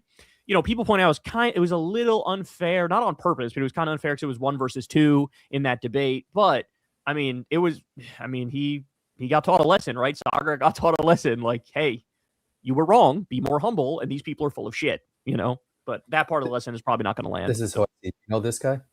You're thinking of Sid Rosenberg, Corin. Oh, yeah, you are thinking of Sid Rosenberg, yeah. That guy's fucking horrendous. Oh, that guy's crazy. That guy was saying we should nuke Iran. He was on Fox News going, we should drop a nuke. We should do what we did to Hiroshima and Nagasaki. Yeah, crazy. Joshua, thanks for the $5. Apparently, Caroline Leavitt was not on the decoy plane that Trump supposedly left her on, according to the New York Times and the White House. What do you think? Interesting. I don't know. This is the first time hearing of that. If she wasn't on the decoy plane, then I'm curious what led to the breakup between her and Trump, you know, because outside of her feeling like Trump literally was going to have her die, I don't know what would lead her to break up with Trump, you know? Yeah. She left him, right? Yeah, she left, and it came a day after the whole plane fiasco. So everybody was saying, oh my God, she was left for dead. And that's why she was like, I'm not working for you. You led me to die. You know? Hell yeah, I'd be tight at that motherfucker too. Like, he left all those people to die. Yeah, like, he left all of them to die. Thought nothing of it. People were saying it's like the same thing as on the Titanic when the rich guys would get on the lifeboats, even though it was only for women and children. They'd like sneak on. Trump would do that shit. 100%. Yeah, he's a bitch. Ray 2K, thanks for the $5. The discourse around Flock and the meta glasses, I think there will be a push to ban public photography, or am I paranoid? Well, to Corin's point, you can't like ban public photography because like if you're in public, you're in public. Almost by definition, you're like consenting for other people to see you. You know what I'm saying? But on the Flock camera thing, there's definitely a pushback. I do think you're going to have at the very least some states that make laws against it. I don't know about the federal government because they're so corrupt. What's Flock camera? Well, Flock cameras are they're like spy cameras that are going up all across the country now. There's over 120,000 of them. Where like at intersections they have cameras. And they do all that. Yeah, hate that. Yeah, but now they're everywhere. Now they have them bitches like pointed at daycares and shit, and pointed at gun stores, and like just at random parks. Like they have cameras everywhere now. Oh, really? And there's like a big pushback against it, where people are going, "Whatever happened to fucking privacy? We want privacy. We don't want," because now there's already examples of like the cops using it to spy on their ex-girlfriends, or like. You know, or it misreads license plates and they go arrest somebody who was the wrong person. Like this shit has all happened already. So that's what that shit is. I feel like there will be pushback to Flock cameras, but I feel like more at the state level than the federal level. And on the meta glasses, I don't know. I don't foresee them being banned, but I do think they are going to be like socially looked down on. Like people are just going to be like, don't do that. You know, I don't know if it was fake news or what, but I thought I saw that Instagram was like banning or not like going to push out content that was created on meta glasses or something like that. Yeah, I don't know if that's real or not. But by the way, I find that hard to believe. You did send me some cool ass videos though when you played golf. So Corin's been playing golf, y'all. By the way, shout out to you, man, because now you're finally getting into the real sport. Like this is what we do, bro. This shit's dumb expensive though, bro. This shit was like $90 to play the other day. It is expensive. You played 18, I'm sure, right? Not 18. Yeah. But now you know, like, bro, as we get older, we'll be out on that course at age 65, chilling, fucking playing golf. But we got paired with another couple they were dumb old. They were brother and sister, and he had back surgery, and his sister had like 4 knee surgeries or some shit. And she was nice. She was hitting the ball well, but like they were still getting out there doing it. Playing for life, bro. That's what makes it so good. But anyway, he sent me videos of him playing with the glasses, and you saw him like hit the shot from his view, and it was really cool. That was cool. Yeah, that's the one where it's like if I'm gonna do some food videos, but the only thing it doesn't do it wide lens, like it doesn't do whatever way this shit is, not this way. Okay, so like horizontal, yeah. So, but yeah, you can see when you're recording, like there's a like that. That's how TikTok likes it. TikTok likes the vertical shit. That's why they do. Yep. Big Mouth Stand, thanks for the $5. I see Hunter Biden on Tucker Carlson's podcast. Kyle, would you ever go on Tucker or Candace Owens' podcast to talk about Israel's genocide? I don't know. I lean towards no, but I'm not 100% sure. I'd have to think more about it. But you mentioned Hunter. I would love to get him on Crystal Kyle and Friends. I know that's not what you asked, but I'm just saying I would love to get. That would be a dope one. That would be dope. Cool. And remember, it's Crystal Kyle and Friends, and you know Crystal doesn't fuck around, so she might ask some tough ass questions. Yeah, that's why he probably won't come on your shit, or maybe he would. Maybe I don't know. Yeah, it's a 50-50 thing because he's been going on everybody's podcast. He's been going on podcasts that are way smaller than ours. You know. But like we were very critical of Joe Biden for the genocide. So like, I don't know, he might take exception to that and like not want to talk to us for that reason, but maybe he will. I don't know. We'll see. If you're talking to like fucking Candace Owens and Tucker Carlson, you should be willing to talk to us, you know? And if you talk about diapers, Joe Biden's probably one that like he's probably wearing some diapers. He definitely can't control his Hunter would movements. tell us that shit. He's been telling he's got stage 4 cancer. Like he's been saying everything. He would be like, yeah, he shit himself last Thursday. Like he would say that shit. You know, that's why I would have more respect if like Trump was just like, yeah, I'm wearing diapers. Because occasionally this shit, like I'll try to fart and it'll just come out and all shit. He's not like you though. Like you're an honest person. Like you value honesty. He doesn't. He's a like perpetual liar. You know what I'm saying? Yeah, like he wants people. He still tries to act like he looks like Elvis. Yeah. Like my dude, you got 1.5 feet in the grave. Shut the fuck up. You don't look like Elvis. You look like Jabba the Hutt, bitch. And all of his followers, like the MAGA people who are just like straight country MAGA, like Wrangler jean wearing cutoff shirts, they're all shitting their pants too. They would wear diapers if they needed to. Facts. Very true. Sabby Cat, thanks for the $14. Kyle, Owen Schroyer isn't on our side. He's pro ice and right wing. He just agrees on random stuff like Fuentes does, but he's still a total right winger. I agree, man. I agree. I just like we need to use their stuff though for divide and conquer whenever they do their like long anti-Trump diatribes. And he said he's voting Democrat. That's my favorite when these right-wing grifters just are like, yeah, I'm voting Democrat because I'm so pissed off at Trump. Because that is really, really usable when it's like, hey, if these motherfuckers are voting Democrat, like nobody else has any fucking excuse. If these like crazy right-wing assholes are like, I'm so done with Trump. So we'll still use it for divide and conquer, but your point is taken that he's not a great guy, you know? Although somebody who watches this show told me that like, bro, he like low-key is obsessed with you and he kind of wants to be you. And it's like, okay, I hope he keeps trying to be like me and not like Alex, because I'm a lot better than Alex Jones. The guy who was like Alex Jones' protege, his name's Owen Schroyer. Uh-huh. Yeah, he was like trying to be Alex's protege for a hot minute, but now like he turned on Trump faster than Alex. And so that led to like them breaking up. And somebody said that he's like trying to be like me, which like good. I hope he is. Keep saying the shit I'm saying and go further left. John Stewart talk to Sagar about that shit and Crystal like that, like Tucker Carlson and like Marjorie Taylor Greene. Yeah, like they're switching sides or something like that. Like basically John Stewart was like they're liars, like they don't mean yeah. You know? Original name, thanks for the $5. Did Crystal ask John Stewart for his presidential bid? Love y'all. Yes, she did. In fact, it was at the end of the podcast and it was a quick clip, but she did. She said it. I told her you have to say to him, I want him to run for president. And she did. She fit it in there. So yeah, gangster. G-Sin, thanks for the $5. The Epstein Ballroom underground bunker is presumably to be secured. What are the odds Trump has already shared / sold the secret floor plans? I don't know, brother. Your guess is as good as mine, but I'm worried about that because I feel like he's going to want to stay in power, right? Like, why would you build a ballroom and make it like a military hub and put a hospital under that bitch and put like a drone port on top if you're not trying to like stay in power? So that's what's scary about that, you know? Benny Johnson's Twitter ads, thanks for the $5. Did Crystal say anything to Jon Stewart for you to get on his podcast and get him to run for president? You need to make your case. Well, she did say to him, run for president, but she didn't, you know, outside of, she mentioned my name while asking that, but she didn't like talk to him off air about like, hey, invite my husband on. That would have been very weird and thirsty. I'm still not sure he knows who I am. He may not, but I saw some people in the comments saying, you know, you got to invite Kyle on. I don't know, man. I almost feel like I don't want to fucking. He's like the last hero left that's standing that hasn't lost his mind, and so I kind of want to not meet him. You know, I'm serious. Well, yeah, but he's not going to lose his mind more talking to you. If anything, he'll gain more like. Oh, just they say never meet your heroes. Oh, that's right, what they say. You know, yeah. And like, you know, back in the day, I loved Bill Maher, and I met Bill Maher, and like now he's like the most annoying motherfucker on the planet, and I despise him, and I'm mad at myself for ever liking him. You know. Yeah. And so it's the same, like, I just don't want to fucking, if I meet him and then 4 years from now, he's all of a sudden worse. It's like, am I the problem? Am I like making these people worse? I don't know. No, Bill Maher he's lost it. Jonathan Casana, thanks for the $5. Kyle, what are some executive orders that a lefty president should implement? Corin, love that pic of you and Amari Stoudemire. So it's a great question. David Dayen over at the American Prospect, he writes these long policy things where he lays out exactly what you're talking about. He had like an executive order tracker for Biden. Like, here's all the good ones he could sign. Here's what he did sign. He's on top of this with like day one agenda shit for a Democratic president. Everybody go read David Dayen's American Prospect because he'll tell you everything. If I was president, David Dayen would be a top advisor to me, and I would be like, give me your list of the shit, and we're doing all of it. So that would be my answer on that one.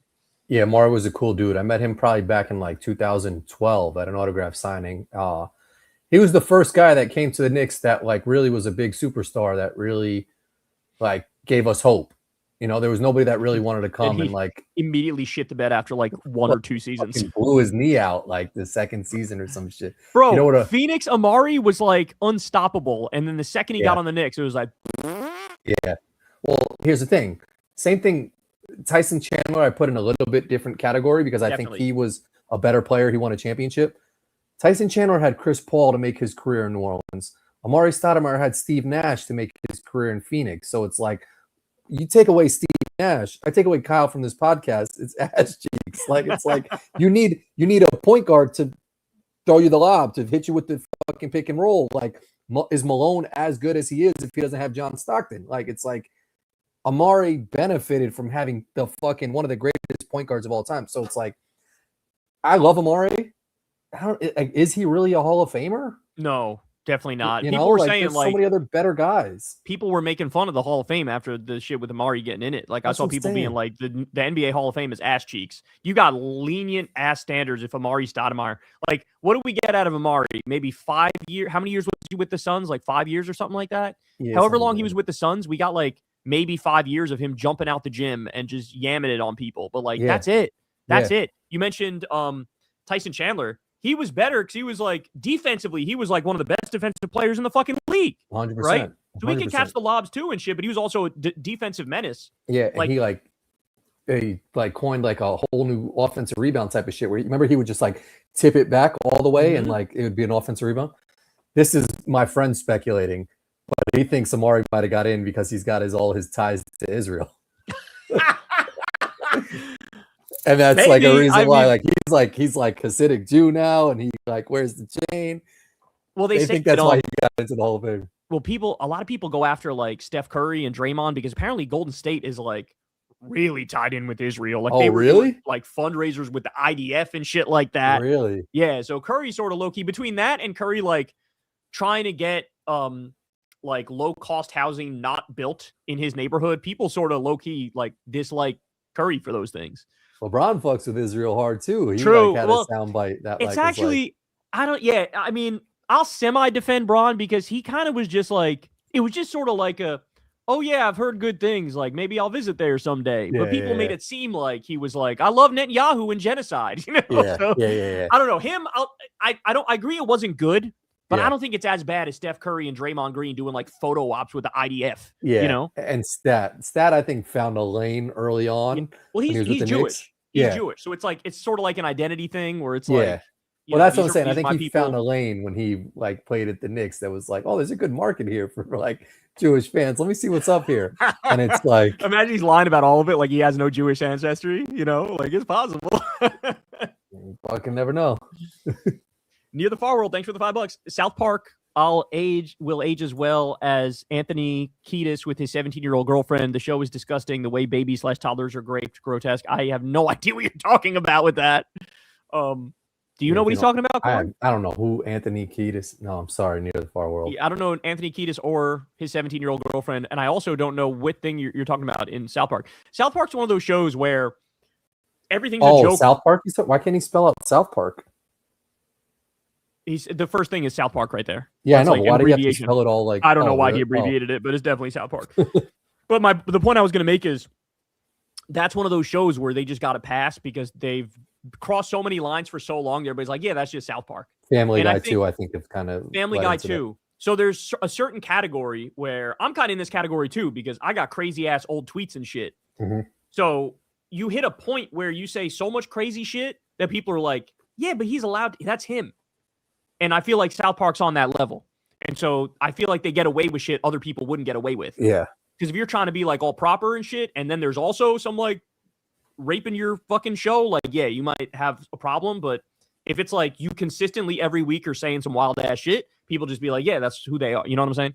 It's like Draymond on the basketball court. Like the amount of like hard fouls he does to people and like doesn't get a technical for. Like, and then there's a player who's more clean cut. Like if Steph Curry would do the same type of foul that Draymond would do, he'd get a T right away because it's just not in his Totally. fucking realm. Yeah, the standards just change a little bit. Exactly. You know? Which is it's fucked up, but that's just the way it is. And for the record, I don't know what he's talking about with like babies or toddlers being raped. Yeah, I have no idea. QC man, thanks for the $5. Obviously, you weren't the reason, but if it turned out your nasty ass bitch comments sent Nancy Mason to her craziness, would you feel bad? Yeah, I think I would. Oh, is that the lady who got all those tattoos? Yeah. Are those real? Yes, they're real. But here's the thing, QC man. Based on I retweeted something else about Nancy, and based on what like people around her say, she's always been like actually unhinged and like seriously mentally ill. So like I definitely didn't help with that shit, but I definitely don't think like I'm the reason she's having a mental breakdown. Like she was always sort of in mental breakdown mode, and I just sort of maybe gave her a little nudge a touch further. You know what I'm saying? But if it was solely on me, yeah, I feel kind of bad because like it was a joke and I thought it was funny and a lot of people thought it was funny. But if like at the expense of that was like somebody just like losing everything, I'd be like, all right, my bad. I didn't mean it like that. You know, you made her second guess ever eating beans again, bro. Like I made she probably can't eat beans ever again. She now clowns on herself about the beans. Really? Yes, she's done self-aware posts about like there was some post where it was like, damn, I'm at the gym and I spilled it. And it was like a bottle of beans that spilled over. And she replied to it and was like, that's relatable. So like she's now self-aware about the beans. She knows about the beans. When she posted the picture of her new tattoos, I reposted that bitch except changed one of the tattoos to a beans can. I think I saw that. Oh my gosh. G-Sin, thanks for the $10. Is it just me or was there an edit after Jon Stewart answered Crystal's presidential run question? Was there more to his response? And does that open the door to John going on KKF or Kyle going on John's pod? On the KKF one or John's pod one, we could reach out now. I guess we have a contact now, but we would invite him. I don't, there's no indication he even knows who I am. Never mind. Going to invite me on his podcast. I understand when people don't want to like talk to me. I'm still in my mind. I'm still like the asshole on the internet with the show doing his own thing. And like, I'm sort of nuclear. Like if you affiliate with me, like I would never do what Hassan is doing where like he's campaigning for people. Cause like, I know what they'll dig up the second I campaign for somebody. They'll be like, he campaigned with this motherfucker who said this, this, and this. So like, I don't expect any of these people to have me on their shows. Does that make sense? Like, and I don't even want it. I'm cool with that without it being the case. You know what I'm saying? Yeah. But we would invite him on Crystal, Kyle, and Friends. And to answer your question, there wasn't anything that was really cut there because Crystal would have told me if like, oh, what he said was this and this. Like he didn't say anything extra on that shit. Yeah. Marcel, thanks for the $5. Hey, Kyle, while the polls spell blue wave doom for MAGA in the midterms, I've been burned too many times. We shouldn't trust any poll ever again. Well, I agree with you in the sense that we got to run through the tape, right? I agree with you in that we should never rest on our laurels. I agree with you that like we got to pretend like we're down 10 points 24/7 from now until the end of time. So I agree with you on that shit. But practically speaking, I'm not going to make any specific predictions, but like my feeling on the matter is that it's so over for them, bro. It is so fucking over for them. Yeah, it's probably Rapskis. Case, thanks for the $10. I don't know. I don't like the name Chip Roy. Sounds too gay and hetero for my eardrum tolerance. From now on, he's Pip Foy. I repeat, Pip Foy. You got that? Ye Yankee whipped cream milkshake topping, Pip Foy. Okay, we got it, bro. Chip Roy is now Pip Foy. Appreciate you, bro. Roy? Chip Roy's a Republican politician. Oh, that shit reminds me of Chips Ahoy. It does kind of remind me of that too, yeah. Brianna, thanks for the $5. I wonder which lefty Shane Gillis is secretly watching every time he's on Joe Rogan's podcast. He's always talking about Medicare for all. Brianna, that's a great point. My reaction to you though is here's my thought. I feel like he's more of the type, like he's watching all of like the podcast cringe videos and the Too Lazy to Try videos and the American Redact videos and like all those people that like bash the Rogan sphere all day and are like comedy fans who are now disaffected because they hate how right wing it's gotten. I feel like he's watching them. Maybe he's seen the occasional like left-wing political commentator video, but I feel like that's who he watches. And so he knows that Rogan's like no longer cool online. And so he always maintains a little bit of distance by like saying some decent shit politically. Does that make sense? But yeah, it's possible he also just watches a left-wing YouTuber. I'm not sure. That would be fire if he was watching your shit, bro. But yeah, you're right. Like I don't think he is. I listened to the full context and he was saying like communism is gay, but like really? Free healthcare is not communism. That's just good. And it's like, that's just a normie ass take. You know, I don't think that, again, I feel like he knows people don't like Rogan anymore, but that's from watching all the Rogan critical channels that specifically do that shit. Because those channels tend to like him. He's like the only person in the Rogan sphere that still gets some support. And I guess maybe Tim Dill a little bit, but yeah, I feel like Shane still gets some street cred in like Philly and all this shit. So like he's a little more down to earth. I mean, it hasn't gotten to his head as much as it's gotten everybody else's head. I mean, he was at the UFC fight on the White House lawn. Yeah, he's still doing some right wing shit. And there was a picture of him with Trump in like 2025. Yeah. So like he said he went to the White House but didn't go into some room or some shit. I don't know. Like still fuck him, but just fuck him slightly less than the other assholes. Agreed. You know? Yeah. Guitar Pro, thanks for the $5. Did you see Destiny is siding with Scott Jennings in the lawsuit? These people are insane. I don't know how you can call yourself even a lib and side with him. I mean, epic crash out, man. Crash out of legendary proportions. I mean, if you're still focusing on Hassan and DSA in this moment and saying like they're the enemy, like you have totally lost the fucking plot. Like fascism is here, bro. Like go after the fascists or you're just part of the problem, you know? Thanks, Guitar Pro. Worgenman, thanks for the $10. Behind all interest is knowledge and development. We sense truth behind things that we think are interesting or cool. It's interesting that people are drawn to certain interests and that exploring them, he goes on from there, Worgenman, would lead them to developing their minds and give them a wider understanding of life and not just the individual thing they're interested in. Since when you go into an interest that feels deep, Worgenman, where are you taking us, bro? You feel more aware in general. That's proof people have a life path, destiny, person they're meant to become, because interests mentally set up a clear direction of where you are supposed to go. Well, I got good news then, because I'm obsessive as a motherfucker and I go down a lot of rabbit holes like that. So if that's the key to life, well, I should be set then. So I appreciate you, bro. So it's good to go down rabbit holes. And that's basically what he's saying. He's saying like, if you're interested in something, it opens up doors for you and makes you like have a life path that you follow through your own natural interests. I can see that. Which, if that's true, then I'm good, because I'm interested in a lot of shit and I like dig deeper on those things, you know. I think I'm the opposite. I don't think I'm interested in anything besides like the Knicks or some shit. Yeah, no, I don't know about that. I feel like you are. You were interested in some Pokemon card shit recently. You're interested in playing ball. Like you're interested in working out. You went back to the gym. You're interested in food. Like there's mad shit you're kind of interested in. You know, it's just a matter of like, you know, just going deeper and deeper on it. And then that opens up more doors. Like think about when you would go to the gym regularly, like you got really interested in like, what should I eat? What workout should I do? Like which muscle groups, yada, yada. You know what I'm saying? True. Appreciate that. Thanks, Wergerman, for always your insightful shit. Benny Johnson's Twitter has thanks for the $5. Lots of people want Ossoff Trump for POTUS. I like him, but he used to be pretty centrist and voted for the Lake and Riley Act. What changed? Can we trust him? To answer your question, what changed is just his rhetoric in these speeches is much better than it used to be. It's like he's learned from the political moment and he's like going after Trump in all the effective ways and calling out the corruption. And he's just like, he's delivering good speeches that are like very substantive and like very critical of Trump and MAGA. So that's what changed. Can we trust him? I mean, no more or less than other sort of standard Democratic politicians. I put him in like, he's not a diet MAGA Democrat, right?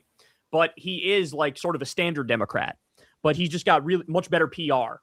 In many ways, he's sort of like a white Obama, if you will. The thing that makes him a threat for the primary is that he's very talented politically. Like he's got that aura about him of like, this guy could be president. Like it's got that feel to him. Right. And so, but to your point, like there's a lot of shit in his record you could pick apart in terms of his votes. The Lake and Riley Act is just one, but there's a bunch of shit. You know, when he ran the first time, he said he's not in favor of Medicare for all or the Green New Deal or some other shit, abolish ICE. So now maybe he will change that a little bit moving forward, but can you trust him? I don't know. But I think he's going to be one of the top tier contenders for the race. So we'll see. But yeah, there are some concerning votes there, and we should definitely keep that in mind, you know. Retro Lee Jean, thanks for the $10. Kyle, you should consider interviewing Dave Bashaw for Crystal Kyle and Friends. Check out the political soapbox held by the Des Moines Register and an interview with Bleeding Heartland. David Bashaw. I'll write that down. By the way, Corin, one of the things I was going to say earlier, you mentioned sneakers at the beginning of the podcast. Yeah. One of the things I wanted to tell you is I watched a video about like the fall of Nike. And, you know, I'm sure you know this already, but like the old school New Balance dad shoe has been popular now for years. Facts. And I got to be honest, man, I don't give a fuck who thinks that shit looks good and who's rocking them. Fuck those shoes. My dad wore those shoes and like they will never, ever, ever be cool for me. Ever. I know my dad. He's the type of dude that wore them. And like, I don't care what kind of ironic type shit people are trying to do. We're like, no, this is cool now. Fuck you and fuck those shoes. They are not cool. They are not interesting. They're weird looking. You look like an old man when you wear them, bitches. And I don't give a fuck if the times change and like people in high school are wearing them shits. Fuck them too. I agree with you. The only shits that I will sway on that is Crocs. I don't know how you feel on Crocs, but like I have a pair never of owned Crocs. a pair. Everybody in my family does, but I never owned a pair. But I'm the same with you on the New Balance shoes. Yeah, trying to make some New Balance or like there's a Nike shoe. I don't know what it is, the Air Monarch or something, but it's like trying the to copy old that shit. Like no, it's like the dad shoe. Right. The grilling shit. And people wear that shit as a regular shoe. And it's like, don't do that. Don't do that. It's like an Air Jordan 4 or 12, 11 is way better than that shit. Don't try and convince me that some old shit is the shit. I don't give a fuck if I'm the last person on earth wearing a pair of Jordans. That shit is going to look better to me, you know? 100%. Yeah, it's a good ass. Yeah. Pete Marshall, thanks for the $5. Kyle, thoughts on potential Ossoff 2028 presidential bid? So we just talked about that not too long ago. I think he's going to be a major threat. I think he's a top tier contender, but also his voting record is a little sus. So like, you know, I would prefer somebody else, but if he were the one, then, you know, obviously it's whatever to take down the MAGA fascists. But yeah, he's going to be a top tier contender. He really seems like he's ready for prime time, you know? Bro, a lot of people are fucking showing love to Asics. Asics are the best shoes on the market. So I own a pair of those because they are tennis shoes and very comfy, very good to like run in. So like in terms of functionality, I put Asics in like the top tier for sure. Yeah, I guess if there's a purpose for them, like, you know, like there's running shoes that are they look pretty good too. They're not as good as like a pair of Jordans. Asics have some shit. Yeah, they have some shit. Yeah, but they have some shit. It looks kind of good. I have a pair that's like all black with some like hot paint in that bitch. Kind of nice. But like Skechers try to get behind OG as like a basketball player, and like Joel Embiid. I think there was another athlete that wore some Skechers, and I was like, you can't bring Skechers back. But here's the thing now, right? Like everybody and their mother gets a signature shoe now, whereas back in the day, you had to be on some potential goat shit to get a signature shoe. Yep. But now all these different companies give all these different people a signature shoe, so now the signature shoes don't mean anything. You know? Meanwhile, Jalen Brunson doesn't even have a signature shoe, and that shit would sell out OD. I would 100% buy those shits. 100%. He said that he was happy because he has a lifetime like Kobe deal where he could get any Kobe Bryant shoe he wants, and he's happy with that. So every shoe that comes out in like his colorway, like they came out with a Statue of Liberty colorway of Kobe Bryant's, and that's like the Jalen Brunson shoe. But like he's still got to make his own shit, man, because everyone will buy that shit. My son likes the Anthony Edwards ones. Those are kind of cool. Yeah, those are fire too. Yeah, he does a great job. Looking. I like those shoes. Martin Miller, thanks for the $5. I heard that Stephen Miller was one of the staffers Trump left behind on Air Force One. This means Trump could have let his closest supporter die. Insane. I did not hear that. Who did I hear was left behind? Marco Rubio. I heard Rubio was left behind. Rubio, I heard that. And I had heard Levitt, but somebody told me that's not true. So I don't know, but man, if he left Stephen Miller behind, that would have been based as fuck. That shit is so wild that they put him on just a straight fucking like catering cart. Bro, he doesn't give a fuck, bro. He doesn't give a fuck. He's a little bitch and he doesn't give a fuck. He was letting other people die. He doesn't care. I don't know if it was the meme you put or one that I saw. It was just like Trump in a real assassination attempt or a fake assassination attempt versus a real one. Fight versus a real one. He's hiding. Yeah, 100%. 100%. Oh my gosh, what a bitch. Labrador Hawk, thanks for the $10. Corin, I apologize for misspelling your name a few weeks ago, sir. Question for you guys. Which side do you think is more internally divided? DSA, establishment Dems, or Tucker, MTG, Repub / neocons? It's a great question. My answer would be the Republicans are definitely more divided. I think the division on the Democratic side is kind of fake because the entire Democratic base agrees with us, right? Like 75 to 90% of the base believes in Medicare for all, for example. Virtually the entire base wants to cut off the money to Israel and like stop the war against Iran. Basically, the whole base wants a higher minimum wage. Like everybody in the Democratic voting base kind of agrees on everything, but it's just the Democratic leadership, like Hakeem Jeffries and Chuck Schumer. They're the ones who are like the problem because they believe in like diet MAGA shit. But the division on the left is kind of fake. It's not real. Like it's just like all the moneyed interests propping up like more right-leaning Democrats and desperately trying to hold on to power as the left-wing Tea Party like kicks all the bums out, right? On the Republican side, they're like 80% with Donald J. Trump, but then there's a solid 20% of the Republican voters who are just like, fuck this. I'm with Thomas Massey and Tucker Carlson and Marjorie Taylor Greene, and you said no new wars, and they're kind of in disarray. So I do feel like, and now you got to remember, Trump's approval rating is 36% in the whole country. So like he's dwindled in terms of who his like cult supporters are. So I feel like the right is really in disarray. Also because they just destroyed the country and people know that. Like higher gas prices and shit like that. Higher grocery prices. So yeah, I feel like they're way more divided than we are, but it looks like we're a little more divided now just because the establishment is kind of trying to fight back a little bit against the rise of DSA. I was in the locker room. I don't know if I said this last week, but I might have said this. I was in the locker room last week, and an old guy came in and was just like talking about whatever, and he was just like, "Yeah, don't get me started on Trump." And then this other guy was in his locker and he was like, "Yeah, I'm not going to entertain that conversation," or something like that. And I was just like, "Damn, man, you're still fucking lost." Like saying like he defends him, you know? Oh my God. It's so embarrassing at this point. Yeah, I know. And I looked at him. I was like, "You look like a fucking bozo." Totally. Skylar, thanks for the $20. Very kind of you. Kyle, huge fan of the show. I've moved beyond the libertarian phase. I was a fan of Dave Smith. Mises Institute and Reason. Libertarianism has elements of truth, but fails to be taken seriously for its simplicity and one note. Skylar, welcome. Welcome to I guess you could say, the Democratic Socialist or the Social Democrat side or the lefty side or whatever you want to call it. You are very welcome, my friend. And allow me to say the path you've taken is one I feel like that has many people have traveled before. Everybody's gone through like a little bit of a libertarian phase at one point or another. So welcome. I feel like it's the natural progression for a lot of libertarians to wake up and be like, wait a second. I still agree with libertarians on like live and let live, but I don't know. You can't just let the fucking oligarchs do whatever they want. So now I'm moving left. So shout out to you, bro. Appreciate you. Thanks, Skylar. Retro Lee Jean, thanks again for the $5. Also, I met a 2020 Bernie voter that has not voted since then, a crucial demographic for Rokana and AOC.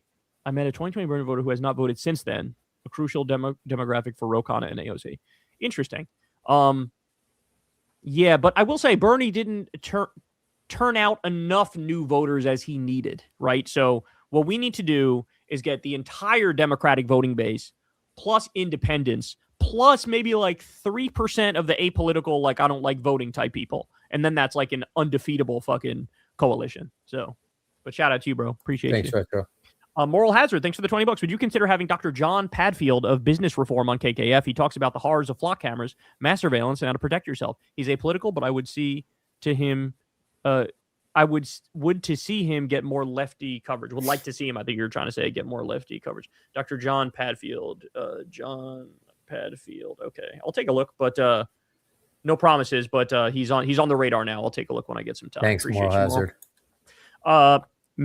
Michardev, thanks for the $20. Any love for a Canadians Blue Jays?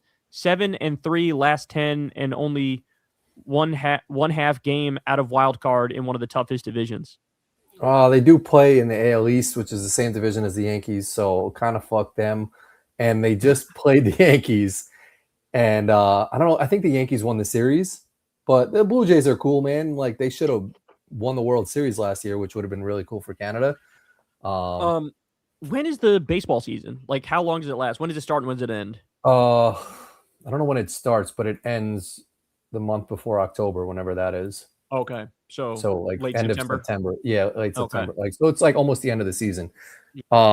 But only a half a game out of the wild card is good because. And didn't the NFL season just start? Like the preseason just started. Yeah. But the Blue Jays have a player whose son, Vladimir Guerrero, used to play on the Expos, Montreal, who's like a home run hitter. And I just saw a crazy stat that he has not hit a home run in his home stadium this whole season, which is just a wild stat. He's like he's a power hitter. But yeah, Blue Jays are cool, man. I got a Toronto Blue Jays hat. I can see myself getting more into baseball than football. I've never been a football guy, really. Baseball's cool. You know what your son would probably like is the Savannah Bananas shit. I don't know if you've seen any of that stuff. No. It's like the Harlem Globetrotters of baseball. Oh, interesting. There's a time limit of the baseball game, so there's no like you won't be there for hours. They do like crazy catches and they do cool, like exciting, like entertaining shit throughout the game. It's right. Like it's fun shit. That's what's up. QC man, thanks for the $5. Really sucks. So many lefties already committed to voting for Hakeem for speaker. In addition to his bad politics, he's a stiff, boring communicator. Yeah. I discussed today how he still is not in favor of abolish ICE. He still is not in favor of Medicare for all. It's really, really disturbing. I think the reason why these lefties have said, like, yeah, I'll support him for speaker is because they're trying to, like, build more clout and support as a Democratic bloc. Like, they're trying to get on the committees to be able to impact legislation. They're trying to unlock DNC funds for their races to have a better chance and be more competitive. But it's a tough line to walk, right? Because how much do you try to get, like, institutional clout to then use that for positive change versus how much can you, like, sort of get that by going the opposite way and saying we are outright adversarial towards leadership and we're going to, like, take over the party. And to this point, there's been more adversarial stuff in the Freedom Caucus on the right than there has been with the Progressive Caucus on the left.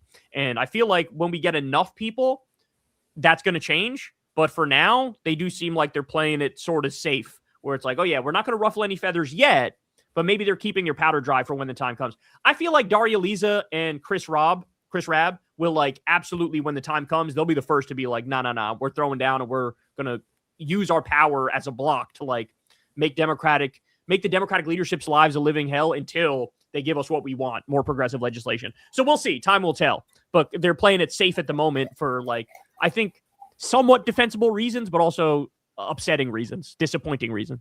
Thanks, QC, man. Ziriob, thanks for the $10. What's up, y'all? Big fan. I'm a process engineer at Tesla, and we're working 72-hour work weeks lately. Crazy as hell. Goddamn, why am I not surprised that at a Elon Musk company, the workers are being grinded into fucking dust? Well, shout out to you, and I appreciate you dipping in here with your busy schedule. And, yeah, bro, hit me in the DMs. Let me get a discount on Tesla or some shit, bro. Appreciate you, bro. Thank you, though, bro. Keep your head up. CK Progressive, thanks for the $5. It was surreal to see Crystal sitting in Kyle's chair getting interviewed by Jon Stewart. I said the same shit. Who's the scheduling genius in the NBA that thought the Pistons season opener should be on a Tuesday afternoon while everyone is still at work? Yeah, the game's at 3 o'clock on a Tuesday afternoon. Did you see that? Or like 1 o'clock or something like that. That's the opening day? And they're the first game on the opening day? No, I don't think. Oh, it might be actually. Yeah. Oh, that'd be wild if that's opening day type shit. Are they still doing what? Go ahead. No, I was going to say Tyrese Halliburton came out and was, like, mad at the scheduling people because, like, he's got his first game back is, like, in New Orleans versus the Pelicans or some shit, and everyone was commenting like, bro, you're not that important. Like, he was mad that his first game back wasn't a nationally televised game, and it's against the Pelicans on the road, and he was like, damn, he really thinks he's important like that? Yeah. No, the whole interview was basically like, would you think somebody of my caliber who's coming back off an injury would have an opening game not at home and versus the Pelicans, not on national TV? And the guy he was talking to was kind of like, yeah, man. Like, where do these people get off thinking that he's like some hot shit? Like him and Trae Young, like, it's like, yo, you guys haven't done shit. Like, yeah, you made it to the finals, but, like, you're not that. Like, you're fucking Jalen Brunson doesn't even have. They used to have Banner Night. Used to be the only game on, like, TNT would be this, like, the Celtics, Razor Bannock. That's the only game of the night. Mm-hmm. Now the Knicks have to open up, like, after some other team plays or some shit. That it's wild to me, man. Like, you're not like, he should have been thinking the opposite. Like, I was a good player, but I hurt myself. I've been gone for a year, so obviously nobody gives a fuck now. Like, instead of thinking like, oh, y'all are waiting on what I'm about to do. Like, yeah, no, they're not. What are you talking about? Like, the NBA blessed you. Like, go off for 60 against the Pelicans or some shit. Totally. Be on SportsCenter. Yeah, is Zion still with the fucking Pelicans still? Yeah. Surprisingly, Are you fucking kidding me? That's crazy. Yeah. Will David, the $5, a good piece of advice I heard today was you shouldn't feel imposter syndrome when the most incompetent people are in charge of the world. You know, I've had that thought too. The number of times I said to Crystal that, like, if one of us was president, how much better the world would be right now. And that's a terrifying thought that, like, somebody like me or her, like, we're better situated to run the fucking world. Like, what? That's insane. But it's true. These people are like just evil. Yeah. Benny Johnson Twitter asks, thanks again, man. I'm only 22, so I want to know, why do many lefties hate Elizabeth Warren? Or she was a dick with Bernie, but I feel like she's generally on our side. Yeah, so the problem is Bernie asked her to run for president. He wanted her to run, and he didn't want to run in 2016.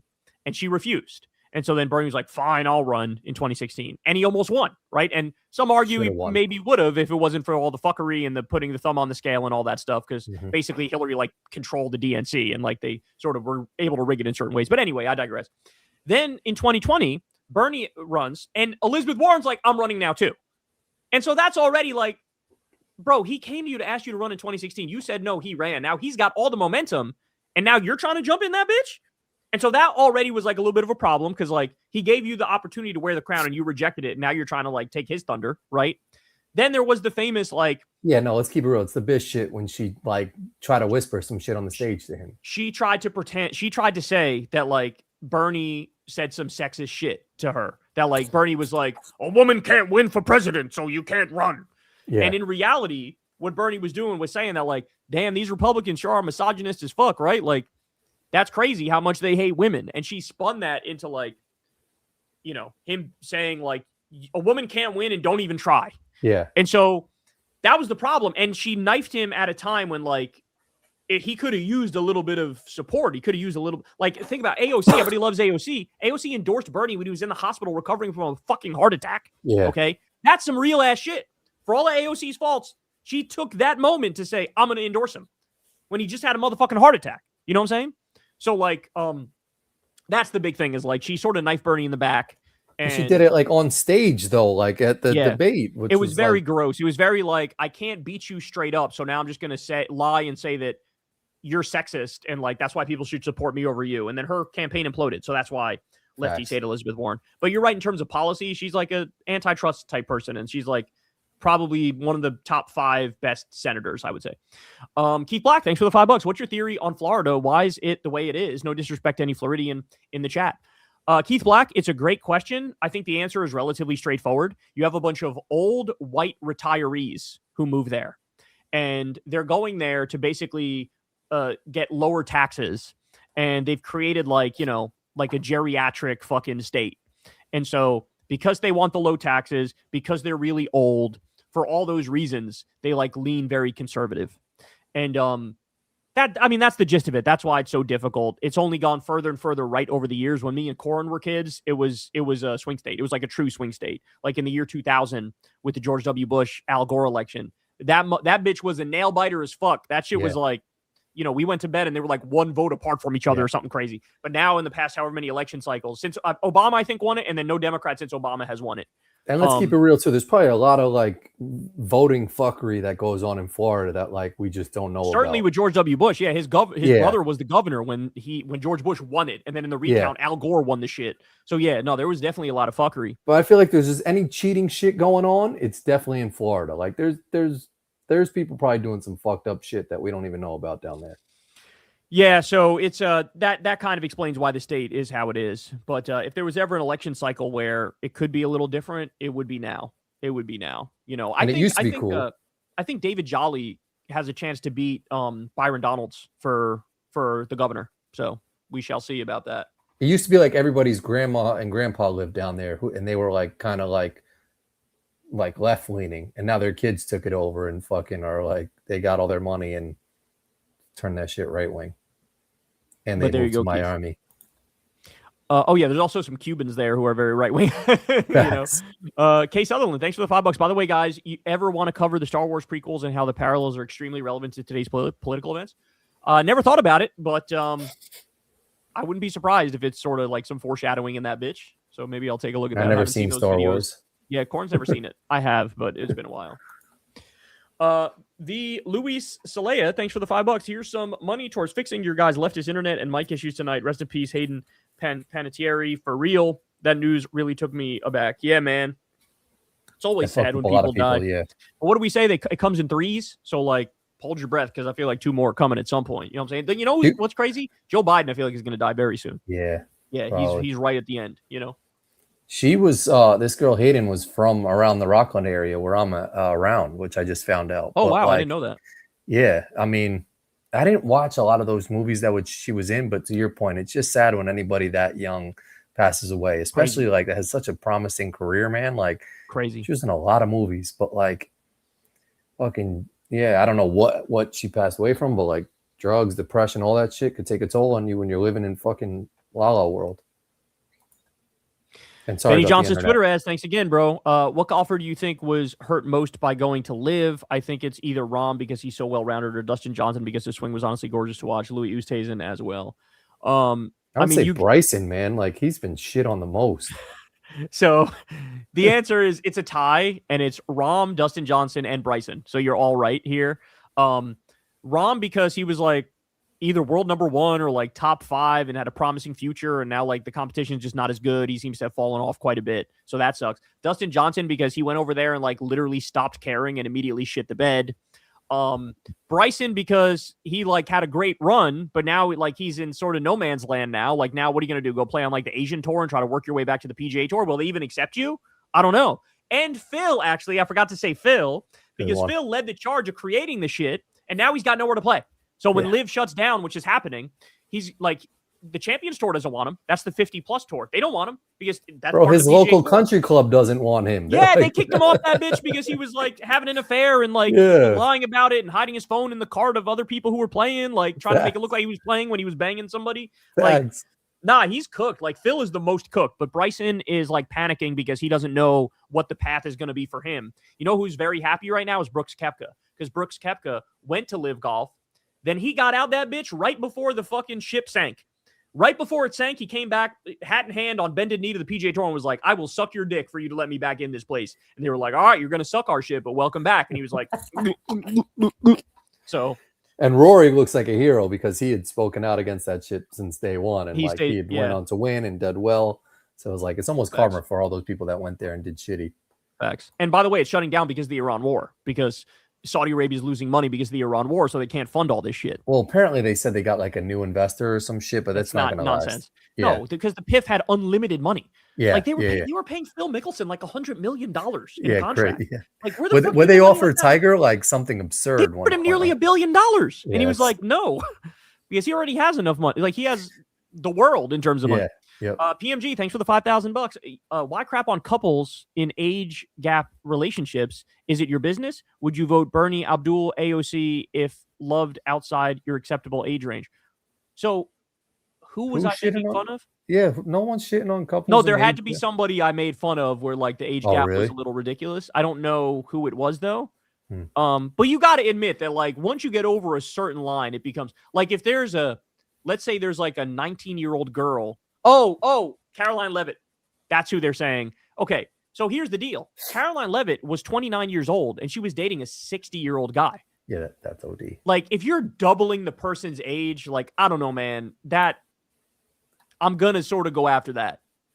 80-26 is a little much. That's what I'm saying. Like, hey. There's no love there, in my opinion. Like, that there's ulterior motives. Absolutely. Like, don't get me wrong, I'm in a little bit of an age gap relationship, right? Like, my wife was born in 1981, I was born in 1988, so like there's a little bit of a gap there. Nah, but that's acceptable range. But that's the point I was gonna make, is that like there's a range where everybody's like, yeah, but then there's a range where everybody's like, and like Caroline Levitt is not in a fucking good range. And to answer the person's question, yes, if Bernie was married to somebody who's half his fucking age, I would judge the shit out of him, of course. If Abdul was married to somebody who was half his age, I would fucking be like, what is this? Yes, there's got to be some type of common ground that you guys can like talk about shit on, you know, like. Yeah, like think about it. There's no like, you have no relation to each other because you came from such different eras that like, one of the guys is going to talk about, I remember when they invented the fucking telephone, and she's going to be like, I remember like, TikTok. Like, you talking about sidekicks or some shit? Like it's crazy. Yeah.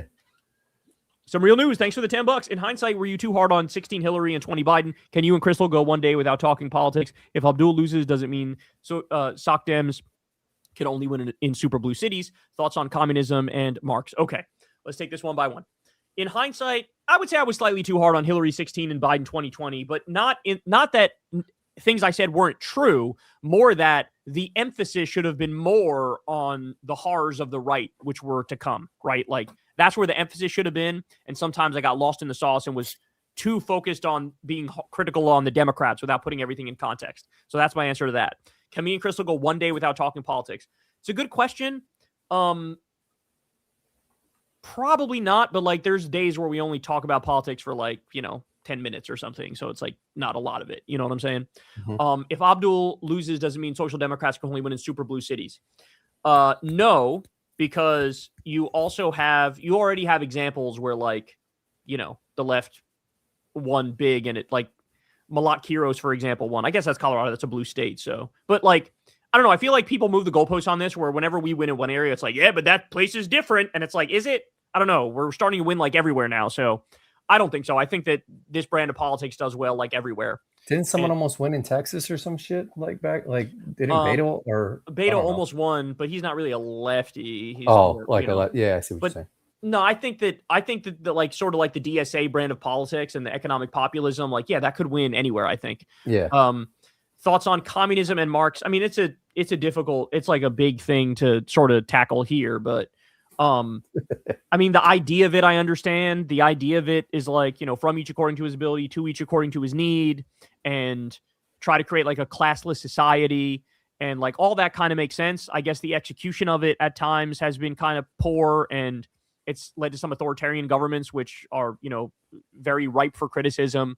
But that being said, in this moment, I feel like it's not even worth talking about communism or Marx because like all of the devils are on the right. So I just sort of want to unify everybody on the left, from the communists to like the liberals, and just like take on the fascists, because that's what we need to do. So, and don't forget, communists helped defeat the Nazis in World War II. In fact, the Soviet Union took the most losses. Like they took the brunt of the Nazi attacks. So take that, hold that. CK Progressive, thanks for the $5. One more, and it's important. Reuters now has Trump's approval rating at 33%, the lowest of his presidency so far.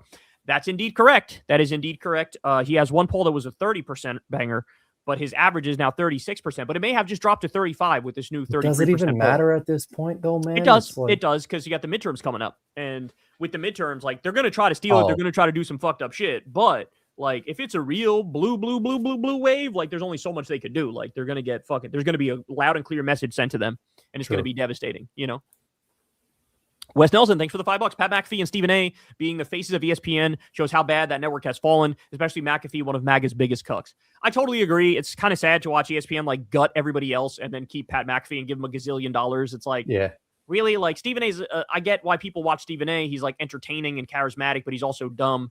But Pat McAfee, like, I don't get it at all. Like, I could see the argument for Stephen A, even though he annoys me. I don't see the argument at all for Pat McAfee. Yeah, like, who is he appealing to? Like, just drunk old white guys? Like, I don't get it. Yeah, young college kids.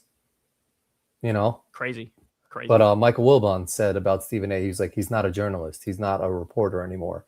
And Stephen A kind of agreed with him. It's like, he's just commentator. Yeah, they've turned into like TMZ of he's a hot take machine. That's all. 100%. He's a hot take machine. And when he talks politics, bro, oh my days, he doesn't know what the fuck he's talking about. Yeah, he has no idea what he's talking about. Retro Lee Jean, thanks for the $10. Kyle, I don't trust Midas Touch after Nathan Sage. They either knew he was going to drop out or did not want to support him. This is why I call them mainstream media. Well, forgive me for this, but I'm not quite sure I know who Nathan Sage, Democrat Nathan Sage ends U.S. Senate campaign, citing fundraising difficulties.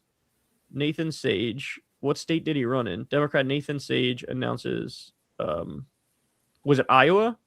So he ran in Iowa and then he stopped, and he was like more of a lefty candidate. Yeah, I don't know. I didn't even know about him, but I know that Iowa was very likely to go blue now anyway, though, right? Like, the polls in Iowa are sort of catastrophic for Trump because a lot of his decisions, like his trade war and shit, has really like leveled Iowa, has really fucked him up bad.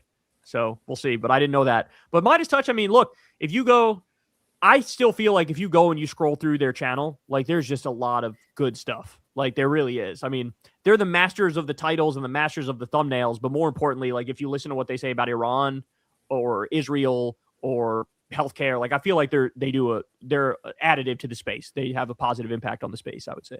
Before we get to the next chat, Diana, you fucked up.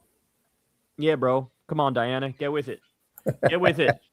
It's all right. You didn't miss much because apparently the audio was clipping like a motherfucker earlier. We had some bangers too for a while. Hopefully when we upload it, it'll be good money. I doubt it will be, but but like me and you were good. So if it was StreamYard and they get their shit together, maybe we'll be all right. I don't know. I feel like it's going to be clippy, but you think so? Whatever. It wasn't us, y'all. It was StreamYard. Don't be mad at us. We tried everything. It was fucking StreamYard.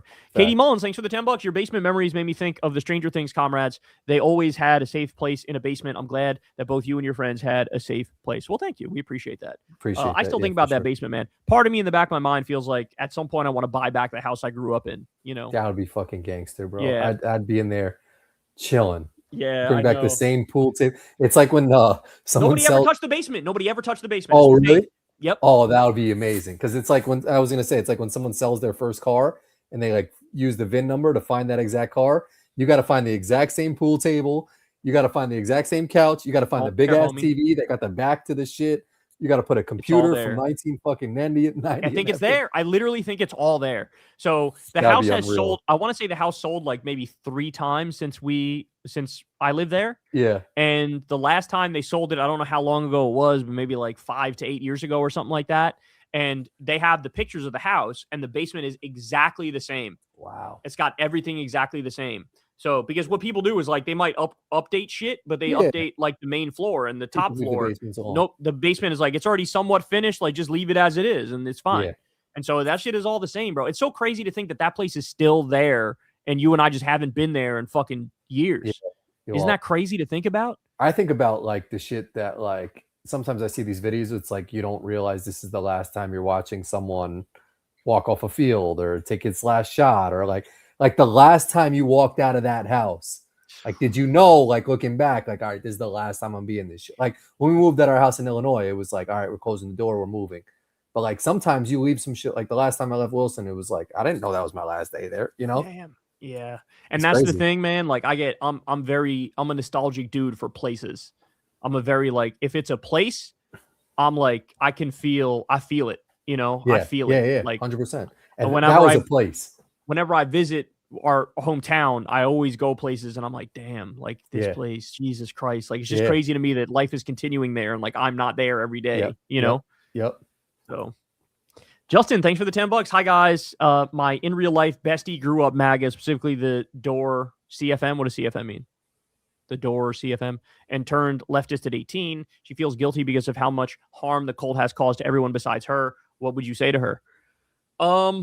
I would say to her that, like, that's life, bro. Like, that's what happens. Like, people right now, still, there's 33% of the country that's still caught up in all the bullshit and still, like, part of a cult. And, like, it's just, people are just not that smart. Like, we're not that smart. We can easily be duped by a whole bunch of shit. And that's what happened. And, like, you can't really blame anybody for, it's just, like, human psychology and all of its faults led to what happened. And so I just wouldn't feel any guilt about it. And I would just, you know, try to live your life as good as possible from here on out. But there's no reason to like feel bad about it because it's not their fault, you know? Yeah. And she probably doesn't know any better at 18. So like up until 18, like she doesn't know any better. She's just listening to like what her parents tell her or some shit. Facts. Yeah. Dean, thanks for the $10. Hey guys, only about 126 weeks of the Trump regime. I think it's supposed to say 126 weeks left. Wondering about Kyle's thoughts on national divorce versus Israel one-state solution with equal rights. Red states would have to be controlled or go militaristic.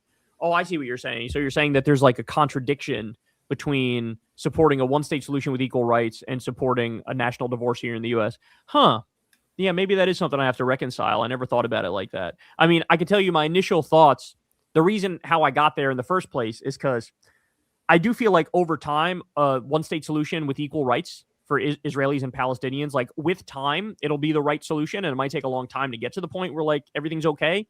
But I feel like in the long run, that's what's best for everybody, and that's like democracy. I would say, like, I'm not opposed to the U.S. staying together, but if it stays together, it just has to be with more reasonable leaders. Like, we can't afford to have this cult running us into the ground anymore. You know what I'm saying? It would be the equivalent of like saying we're going to do a one-state solution, but Netanyahu is going to be the head of that one state. And it's like, well, he's going to fucking like abuse the shit out of the Palestinians. And like, he's not going to give people equal rights. That's kind of how I feel is like Trump's leading the US, but like, he's not actually treating the blue states fairly. Like he's robbing them blind and he's fucking harassing them. And he's like letting the red states get relief funds while the blue states are not getting relief funds. So like, there's all these problems that are part and parcel with it. So that's what I would say is like, I'm not against the country staying together, but we just need better leadership. Does that make sense? Yeah. Wes Nelson, thanks for the $10. I live in a small town in Georgia, and there's nothing worse than people complaining that everything sucks and yet keep voting for the same people that screwed them over.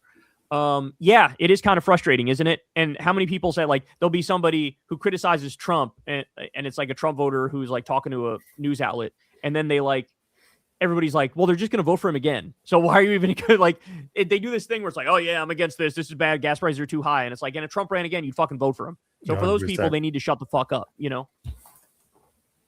Tarun, thanks for the $50. Merry Christmas, everybody. Well, thank you, sir. Merry August 17th Christmas to you as well. Southeast Coys, thanks for the $10. Are you concerned for Hassan's life after the smears he's faced from Destiny and the right? The Hassan smears are getting worse. Please get on his stream soon. This smears are out of control. They are. And I'm more concerned about the Fox News stuff than the Destiny stuff, personally. All it takes is one psycho. So yeah, it's not good, and but he's doing a good job holding up and fighting back against them, and like I'm trying to do my best to push back against it too in segments and whatnot. But hopefully more and more people are seeing the light and they realize just how like crazy these smears are. I'm happy he's suing Scott Jennings. I will say that. He's suing that guy? Yeah, and he needs to be sued. He said that Hassan supports lynching black people. Like, are you fucking insane? That's the dumbest thing I've ever heard. Yeah, that's the least true thing anybody's ever said ever. They took a totally out of context clip of him like reading some shit or being sarcastic, and we're like, see, he wants to lynch black people. Like one of the top left-wing streamers in the country wants to lynch black people, even though that's like the polar opposite of left-wing politics, you fucking jackass. Yeah. Oh my God, they're so stupid. Where's it? A day and forever. Thanks for the $10. 1.10 year plus fan. It says 1 10-year fan. 2, I won a state house primary. 3, Dem nominee in South Carolina House 47. 4, I was NSPM 7 related target in February. 5, day I launched campaign got pulled over. First time in 5 years. 6, can I get an interview? Reach out to Lilith and we will take a look, but that's kind of crazy. Yo, Lilith gave up on our podcast. What the fuck? She doesn't watch anymore. I'm tired of her. She might be doing some shit that's like important, what Maybe. I'm saying? She used to comment some shit. Now she doesn't fuck with us anymore. In forever. Anyway, I got that written down. Hey, today I wouldn't blame her because we were clipping like a motherfucker. These people are troopers for staying with us, you know what I'm saying? Facts. Like everybody who's fucking And I had bangers lined up, man. Fuck. StreamYard had different plans. Yeah, you talk about the threes. There was that girl, our stream, and now the next person is going to be the third person in threes who passes away. Chris Wallace, thanks for the $10. A reminder, April 14th, 2025, Dan Barulis, Doge whistleblower, Russian IP used valid Doge credentials. NLRB security blocked access. He got a threat with drone photos. Days later, his brake lines were cut. Oh, shit. So you're saying Doge used Russia to hack into our government is what you're saying, which I would not doubt for a motherfucking second. They were on a crime spree like nobody's business, and they need to go. Yeah, but he worked for Doge, so kind of fuck him at first, though. Right? We don't like him initially, but yes. Who are you talking about? The guy who he's referencing? Yeah, Dan Barulis. He's telling a story about a guy named Dan Barulis who was a Doge whistleblower who explained that we were hacked by Russia. That's what he's saying. So the guy, you're right. I see what you're saying. He worked for Doge, so fuck him. Yeah. But like, at least we know what actually happened because of him. You know what I'm saying? Yeah. So he won our trust back. Yeah, thanks. Chris Walsh, thanks again, man. Only on 9/11, after the towers fell, Trump bragged that 40 Wall Street was now the tallest. His company later took $150,000 in 9/11 small business recovery funds. Hassan spoke, Trump spoke, and profited. Yeah, man. And I'm just tired of the fucking Hassan discourse. Like, people don't know what he was actually saying when he said that shit. Like he was talking about blowback, period. That's it. Like he was saying, like, when you meddle in the Middle East, this is what happens. The chickens come home to roost. Funny enough, Malcolm X got in trouble for saying something similar to that when JFK was assassinated. He said, like, this is the chickens coming home to roost. People were like, how dare you, And it's a very similar thing to that, I feel like. Thanks, Chris. Razor Jam, thanks for the $10. Kyle, do you think Trump is going to make it through the term? I'm skeptical. I feel like at this moment I lean towards he's not going to, but just off of health. Yes, just off of health. Yeah, not from anything else, just health. Low-key, he still never looks like he ages on some shit, man. I disagree completely. Really? If you look at him, I covered. When the fuck did I? Hold on, let me see. Did I cover? I already did the prep for it, but I don't know if I covered it today or if I'm going to cover it tomorrow. I think I'm covering it. I'm covering it tomorrow. Okay. There's a video that's it shows Trump in 2024 versus 2026, like just recently. He looks so much worse now than he did in 2024. Really? So much worse. His face is like more haggard and bloated and like more lines on it. He just looks like he's aged 10 years in 2 years. So I do think he's struggling. I think like they're pumping him full with all sorts of shit in order to try to keep him alive. That's what I think. Hello, thanks for the $10. I'm a cannabis researcher at a university. What is going on in Texas with the new THC laws and sentences is insane. A proposed life sentence is crazy work. Have we learned nothing from the war on drugs? Texas doesn't give a fuck about science. They don't give a fuck about information. They don't give a fuck about freedom. They don't give a fuck about rights. Texas just does whatever the fuck they want to do, and they worry about the consequences later. So to answer your question, no. I'm not surprised by what they're doing because they're a bunch of demons. Yeah, Texas is pretty fucked up, except for like Austin. Austin's cool, right? And all of Joe Rogan's sucking off of Texas, and this is what they do. They ban THC, which you basically live on, you know? Oh, they banned it there? Yeah, they banned THC. Yep. So now all the weed that Rogan smokes there is totally illegal. Oh, wow. Yep. Mm-hmm. Yep. And he did some shit where he was like, oh, this is going to like lead to Democrats winning. Like, that's the most tepid shit you can say about it, you dumb bitch. What you should say is, I'm going to hold this big fat juicy L because I shit on California all the time, but now Texas is like doing the thing that was my biggest political position ever, was like advocating for legalizing weed. Yeah. Now they're going back on it, and that's the most you're going to do. You can call the motherfucking governor, you bitch. He's got a picture with the governor. Call the governor and be like, veto this shit. What the fuck is wrong with you? Yeah, it's weird that he's not touching that one. Or call the president and have him like, come on, he's man. a cuck. He's a cuck. He's a little bitch. Oh. Scar, thanks for the $5. Been working at Costco food court since May, and I got the job. Question for the two of you: honest first impression of each other. I thought he was cool as hell, man. I thought Corin was cool as hell. Yeah, Corin is he's always been a cool dude. He's always like, he would wear like some sporty shit, and he just like had a cool ass personality. Everybody liked him. They like being around him. He has a great personality. He like smiles and makes people laugh and shit. He's like kind of like a class clown, and so yeah, he always had a cool ass vibe. I always liked him. Thanks, man. Yeah, the feeling was mutual, man. Like, I don't know where, like, the first time I saw Kyle, but it might have been math class or some shit. Yeah. Where him and Bobby were on the opposite side of the room joking about some dumb shit. And I was like, I want to be joking about that.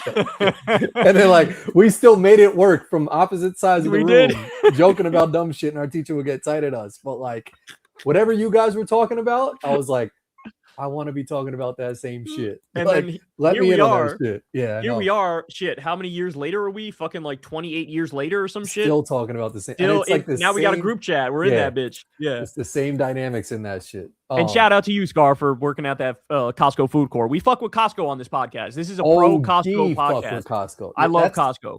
That could be one of the most goated jobs in the world because the pizza's banging, the chicken shit is banging, the hot dogs are banging.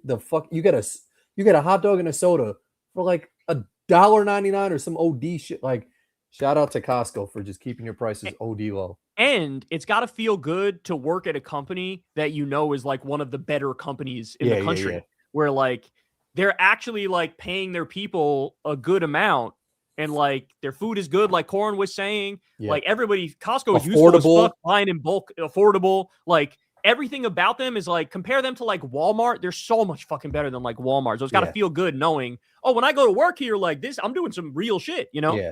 No, shout out to them. They have the people who work there, like to your point, they get paid well. I've heard like they paid well, they get benefits. And also like my cashier will be wearing some shit where I'm like, is that my cashier? Like you could just, dead ass. I've seen people working at Costco just wearing some shit. And I'm like, yo, you're the dude? He's like, yeah, come here. I'll check you out. Like, did you get skin? Did you see the shit? There was a guy who he said he goes to Costco and just eats all the free samples, doesn't buy shit, and just eats all the, and like that's how he lives off of Costco free samples. Oh my God. I've never heard of that before. That's wild. Some guy on the news recently. It's mad funny. Like, I fuck with him because they got some bang. Sometimes they hit you with some weak shit. Like if they're trying to get rid of some shit. Some days, every sample is a banger. By the way, if you want to make a new YouTube video for your channel, that's your idea right there. You say like trying to live off only Costco sample food for a week or something like that. That would get a gazillion views, bro. You should do that shit. OD. Socialist Holiday, thanks for the $10. Hypothetical question: if a future president pardons Luigi, what do you think the reaction from the public would be? I think it would be outraged at first. The media would be outraged at first, right? And you'd see a decent amount of disagreement out there. There'd be people saying like, that's wrong, that's fucked up. But I do think it's one of those things where like after like 2 weeks, nobody would care. Like it would be like, this is wrong, this is bad. But then after 2 weeks, it'd be like, yeah, remember when they pardoned Luigi? Yeah, I remember that shit. But that would be it. Have you followed that? Like, is he pleading guilty because he could potentially get off on some other shit? So I did, and I covered this today. So apparently what they're doing is the federal government fucked up the way that they tried to bring the case. Yeah. what they're doing is like they're pleading guilty to a federal charge of like stalking, and then that's in turn getting the state charges dismissed. So like the murder charge at the state level is gone now, or that's like what's supposed to be. And so then now, like they say, he's very likely to get a sentence where he's out by the time he's like 50. Like 8 to, they said like 8 to something, or like 8 to 10 or something small. Something kind of small. Yeah. So but now it is possible that the judge just like does I think they called it an upward variance or something like that, where he's like, because of the seriousness of the crime, we're going to make it more time.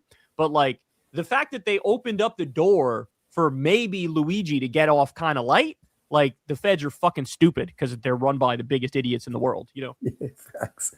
Cash Patel was doing that shit while he's drinking with the hockey team. Totally, yeah. Broadway Scott, thanks for the $10. Stephanie Miller clipped your CNN rant on her show today. Oh, that's what's up. Have you been on her show? Also, open invite if you guys are ever in the Bay Area to golf at Burlingame Country Club. I'll hook you up. Oh, my boy Scott.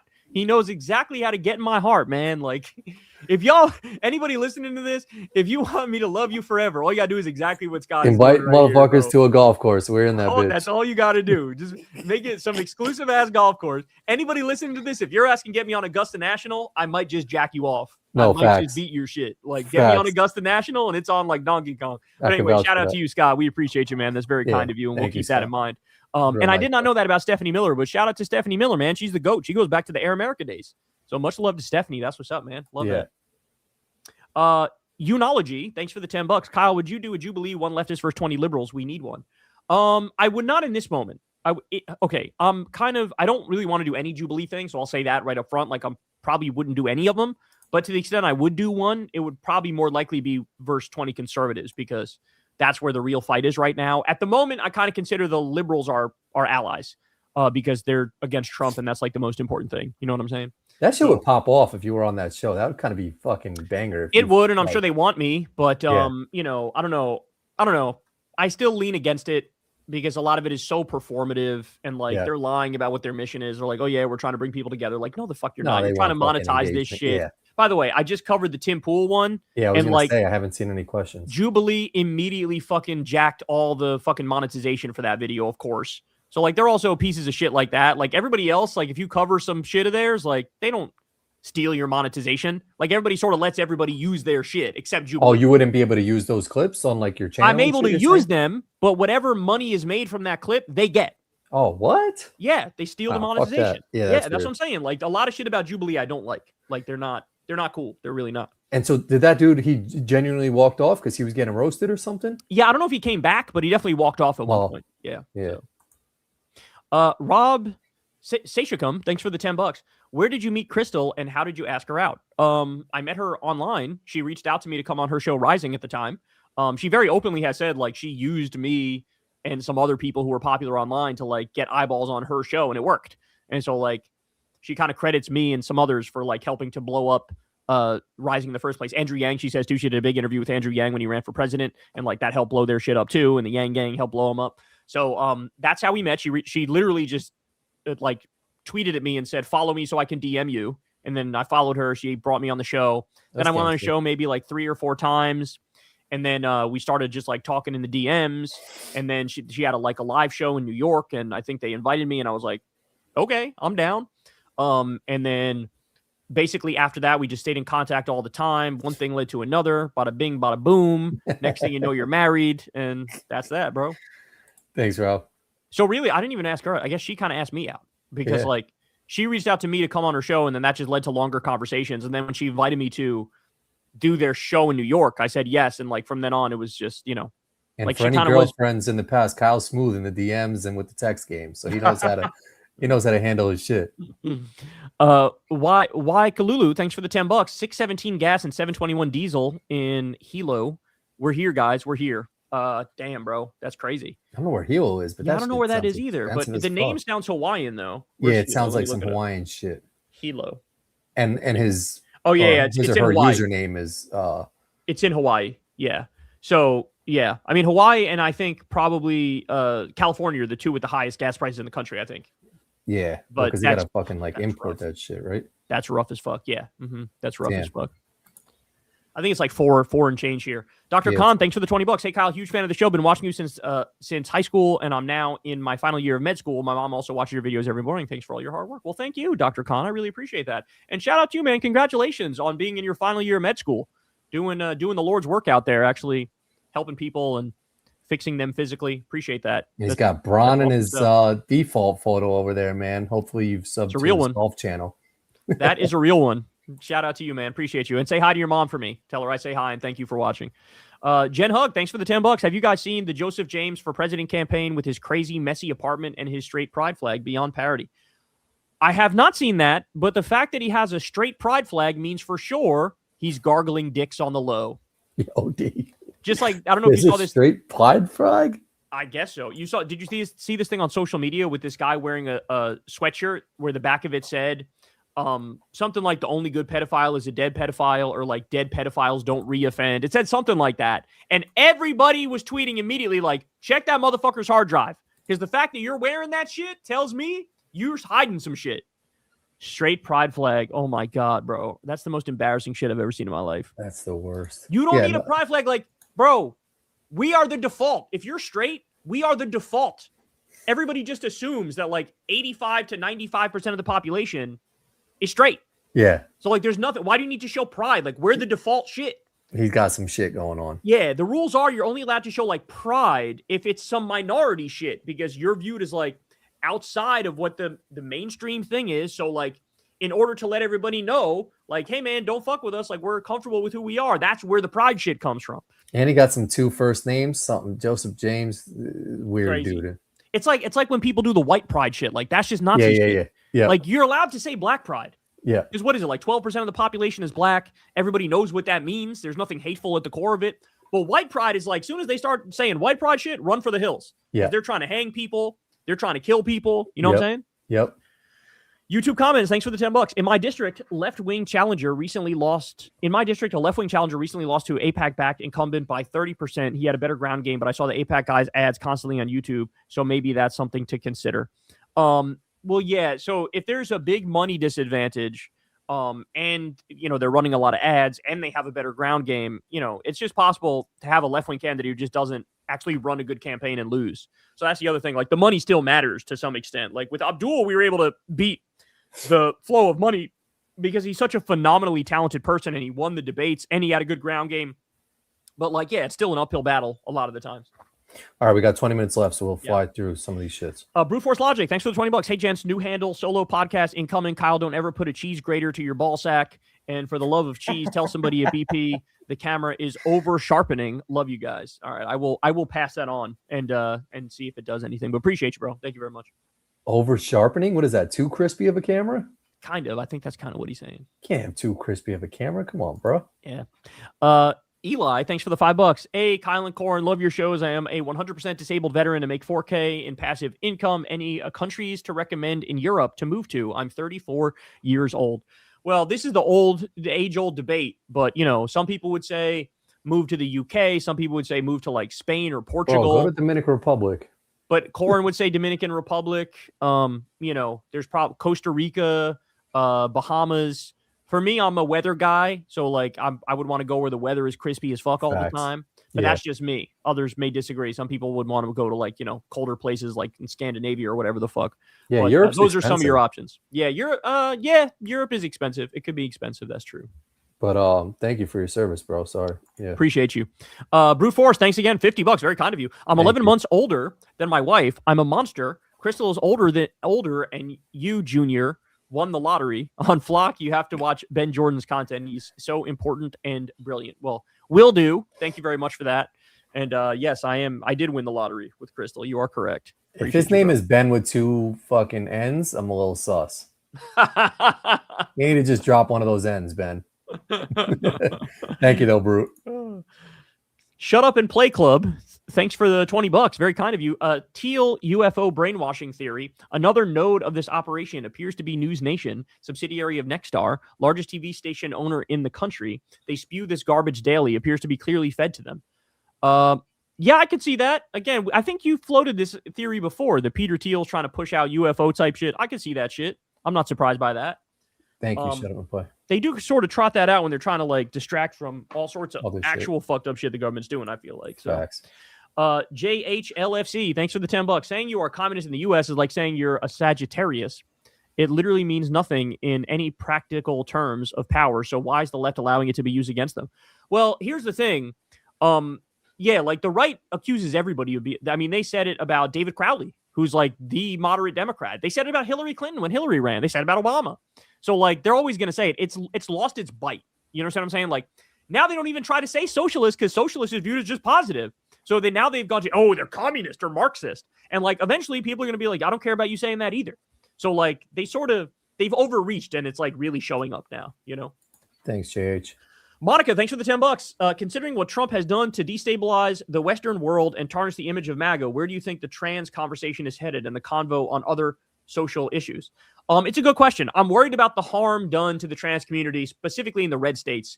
If I was a trans person living in a red state, I would probably just try to get to a blue state because just to be extra safe and secure, knowing that the blue states are going to protect you from, you know, having the medicine that you need and, you know, having better protections for the trans community. But I'm concerned about the lasting impact in the sense that, like, I don't know, there's like a rising tide of this sort of like low Q, de facto anti-trans garbage, which is like cloaked in feminist language, right? The trans exclusionary radical feminists, the people who are like, I'm so pro-woman that I hate trans people. I'm kind of worried about that shit, the rise of that shit. You saw this with the NBA stuff that just happened. Yeah. So like, I'm worried about that. And just with the rise of the right in general, they're authoritarian on so many different fronts with the ICE stuff going after immigrants, with women not being able to get an abortion. And so like, yeah, I mean, the tide is shifting back to the left. And when that happens, we need to make sure that the Democratic politicians don't like leave trans people behind. You know what I'm saying? Like you still need to protect their rights and defend their rights and not out of political convenience say, yeah, fuck it, we're going to throw them under the bus. So I think that times are going to get a little bit better as the Democrats take power, but I would still get the fuck out of the red states is what I would say. Yo, Johnny, why is that fucking cringy, bro? Yeah, Johnny, what the fuck, bro? He's 100% disabled. Like, geez. Yeah. Uncommon Cinema, thanks for the $5. Hey, Corin, have you thought about just spamming shorts? I feel like the YouTube algorithm is better to growing channels through shorts. Kyle, hi. Hello, Uncommon Cinema. I don't know. I that's a good ass point because that shit is true as fuck. When I was doing a lot more shorts, I saw like huge growth in my channel, but I don't know. I posted 2 shorts yesterday of Amari and Candace Parker, and those shits were ass cheeks as fuck. But I guess like if you spam it, like maybe it'll go better. Yeah, I don't know. I feel like YouTube likes to push long videos and then also maybe the shorts. But like the ones in the middle, I feel like are the ones that sort of get knocked by the algorithm. Do you do any shorts or have like? No, very rarely. I've done maybe those, 5 your or shorts 10. would pop off. Well, I mean, people can like I could tell my editor like take the best moment of every day and put it as a short. I could do that. Yeah. You know. Should those? Yeah, I have noticed though, Uncommon, that when I do a lot of shorts in a row, that my subs do go up. So yeah, no, I'm trying. George Wade, shout out to the GOAT. Thanks for the $20. See, you have a real job. It's not a traditional job. Your ladies, your podcast. If you hit it hard, there will be money and all the other shit you do. Watch Star Wars. Don't get old. Love Skechers. You will need them one day. LOL. I will say, bro, I had Skechers golf shoes, and them bitches were comfy as fuck. Really?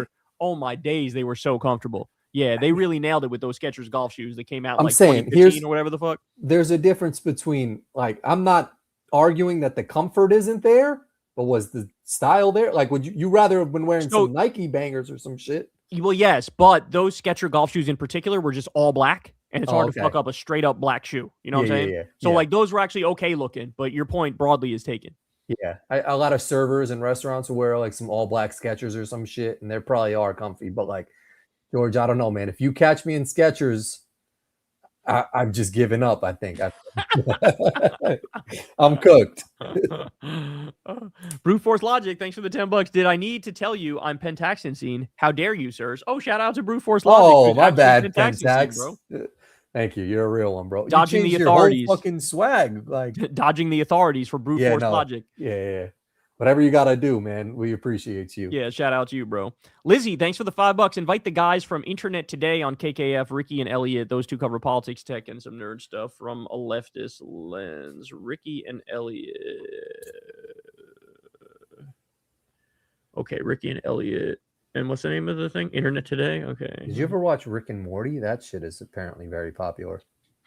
No, it is very popular, but I've never watched it. Yeah, but it has like a big cult following. Yep. Yeah. Thanks, Shout out, Lizzie. Appreciate it. The Grand Regent, thanks for the $10, Kyle. Are you suppressing my super chats? Ever since I criticized your Iran war predictions, they have been showing up much later than they should. I waited 2+ hours despite typing first. What? I read your shits right off the get. Sir, I don't even run this podcast. I don't know if you noticed, my hands are always just doing nothing. Like, yeah, it's me that clicks and things. But yeah, we went through the whole shit, Grand Village. I appreciate you a lot, bro. But yours were the first ones that came up. But you did just remind me that you were saying he was the dude who said my predictions on Iran were as bad as Dave Rubin. Yeah, he was trying to get at you for a second, but that is insane, bro. You're lucky we didn't ban your ass after that. I didn't fuck with your shit, but maybe I should have. Okay. No, I appreciate you always getting him in early, bro. But we read them shits dumb early. Yeah, I don't even know what he said today. Do you know what he said today or no? I could go back. No, you don't have to go back. If we already did it, you said? Yeah. We did it. Okay, so then what's the problem? Team Eccentric, thanks for the $5. Kyle, if you campaigned for someone, they'd pull up your Kyle out of context videos. Imagine how unhinged those attack ads would be. I mean, yeah, that's the thing, right? Like, everybody's got to pick a lane in this world, and my lane is I'm the internet guy who tells the truth and has fun, right? So, like, if you're the internet guy who tells the truth and has fun, it's kind of hard to, like, I'm a serious spokesman for the serious thing. Like, I don't know. It doesn't really work like that. You know what I'm saying? Maybe Trump kind of blurred those lines a little bit, where opened up the door a little bit more to people like me. But, like, you know, I don't want to deal with this stupid ass fucking dumbass attacks where people pretend to be outraged over some shit they're not outraged about, you know? So, Mike, thanks for the $5. Did you and Crystal vote for Kamala Harris in 2024? Destiny Hunch are floating conspiracy theories that you actually voted for Jill Stein. Yeah, they've been lying all along. Like, so what they do is they played a video of me, like, wishing a happy birthday to Jill Stein when Biden was still in the race and still president. And what I said in that video was, like, I'm happy that somebody's running for president who's not arming and funding a genocide. Basically, I was implying that, like, if it's Joe Biden versus Jill Stein, I might end up voting for Jill Stein because I was very pissed at Joe Biden for arming and funding a genocide. I still think to this day that's a perfectly reasonable position to take. I was calling Biden the best president of my lifetime until he armed and funded a genocide. And he went from the best president of my lifetime to the worst Democratic president of my lifetime, like that, because of that arming and funding of a genocide. But after that video came out, Joe Biden dropped out, Kamala Harris became the nominee, and anybody who followed the show the entire time will tell you from literally day one, I was happy that it was Kamala Harris and not Joe Biden anymore. And then when Kamala Harris picked Tim Walz, I was over the moon. People say I was like one of the most Kamala-pilled leftists that was out here. So I was very openly pro-Kamala. Like, nobody could say anything otherwise. And so as soon as Kamala became the heir apparent, I was riding hard for her. So all of this bullshit that, like, I didn't support her or I was going to vote for the Green Party in that election, it's just not true. It is literally just a flat-out, complete, and utter lie. I've been very open with how I voted in every single election since I started voting.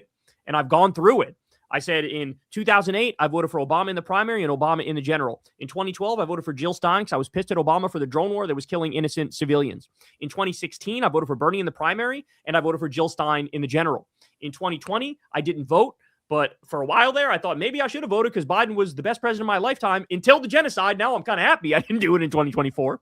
And then it was Kamala after that. And then now, obviously, that we're up to date now, but you get the point. Like, they're just lying because that's the only way they feel like they can undermine me is by trying to make that argument, even though anybody who's followed the channel from the beginning knows exactly what my evolution has been.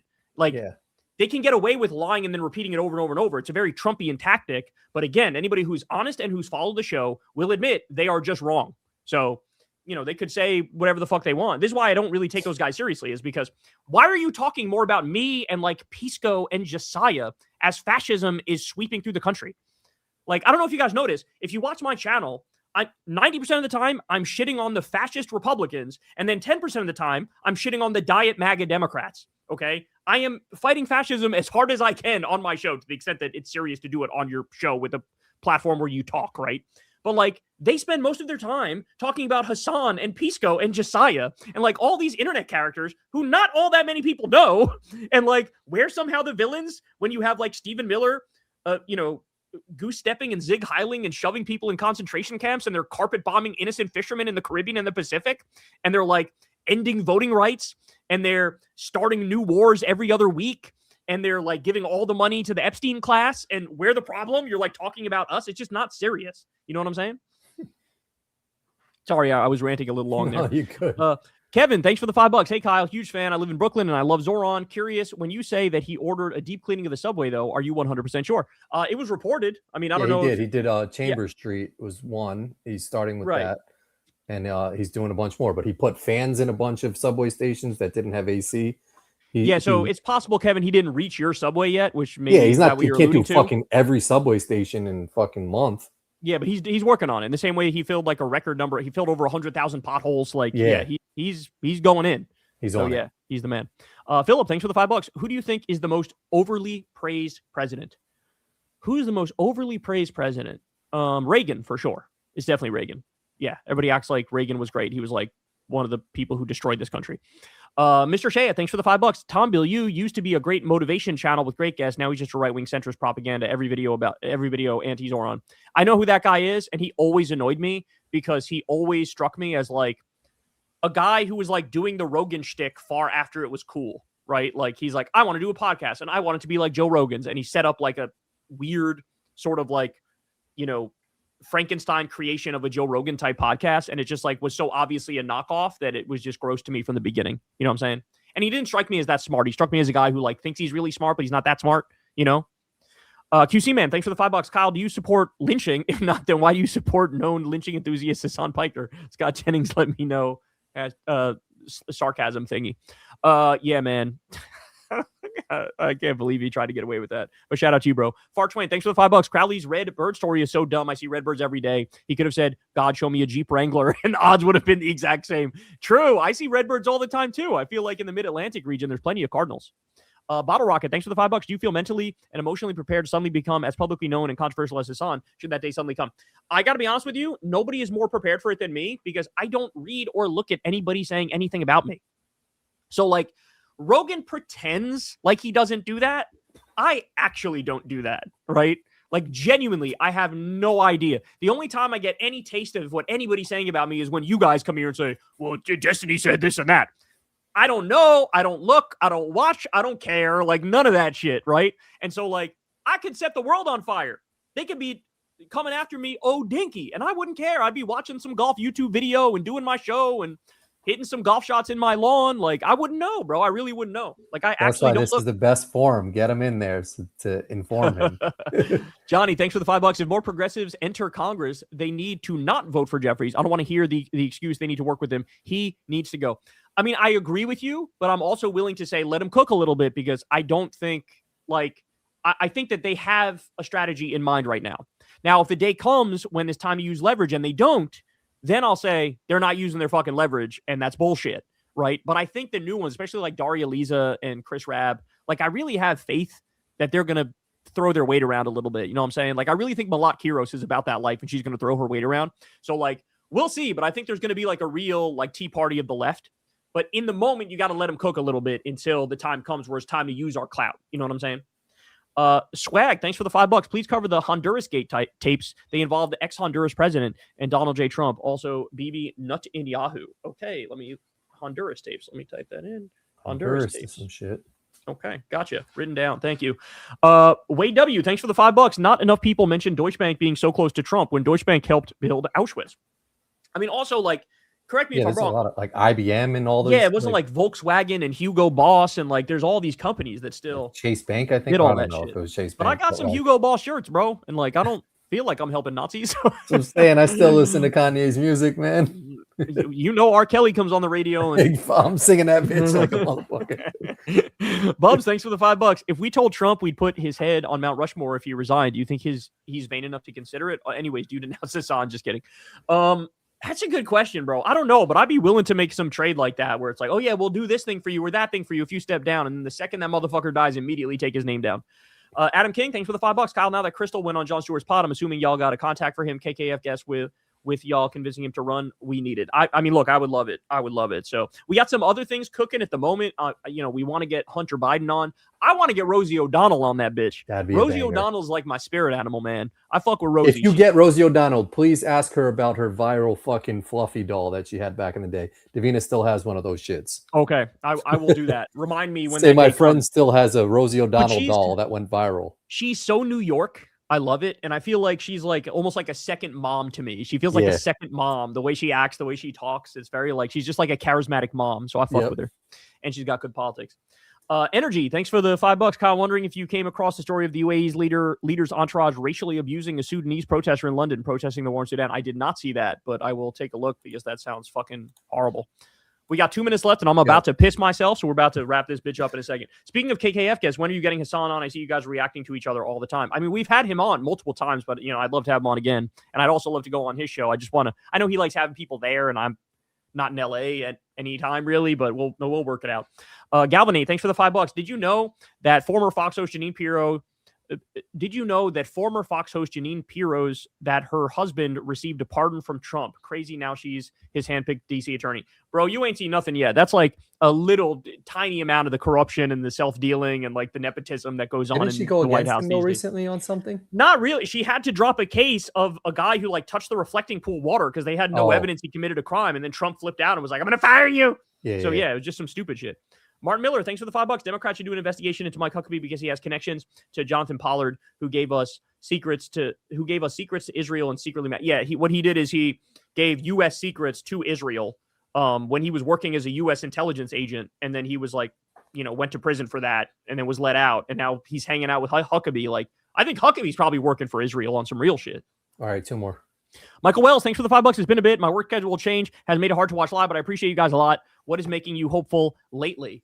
It's a good question. I would say that Zoran and the great DSA wins have been awesome. My lovely wife being amazing and incredible. All that stuff is making me happy, I would say. And yeah, that's it. And you lovely people who stick with us through all the good times and the bad times and the microphones popping and all that bullshit. Yeah. Appreciate all you. Right, bro. last one here. Last one, Black Box, thanks for the $10. How do I not lose hope in positive, progressive change? Living in a profoundly red state, genuine question. How do I cope? Well, the answer is we have no choice but to cope. We have no choice but to push through. As human beings, this is what being a human is. Being a human is never being satisfied, never being fulfilled, always pushing forward, always trying to get better. There's I forget who said it, but try to get 1% better every single day. Right. And that's both personally, but also in the politics and like trying to make your community better, your environment better around you. And it's corny and it's cheesy, but it's the truth. Like, we're never going to get to the final destination where everything's a utopia, but we got to push and push and push until we get as close to a utopia as humanly possible. And if we push as hard as we can, maybe we get to a place where we stop bombing innocent people and we have universal health care and people have a shot at a decent life. We have no choice, basically. The fascists are never going to give up. Politics is not anything where you reach an end stage, like where you get somewhere. It's just, it's a process, and you always got to engage in that process. The right knows that, and we need to learn that too. And just like always push forward no matter what. That's what I would say. Adam said he didn't see his, but he Kyle sent it in earlier, Adam. Kyle Wise, MMA, so right wing, Palestinian fan on F1. Thank you for speaking on Palestine. I go to Bowdoin, Zoran's alma mater, but they barely mentioned his win. Reed Hastings gave $50 million last year. Yeah, I mean, and as Corin will point out, my name is not up in the Wall of Fame in New High School. My name is not up in the Wall of Fame in where I went to college. I own a university now.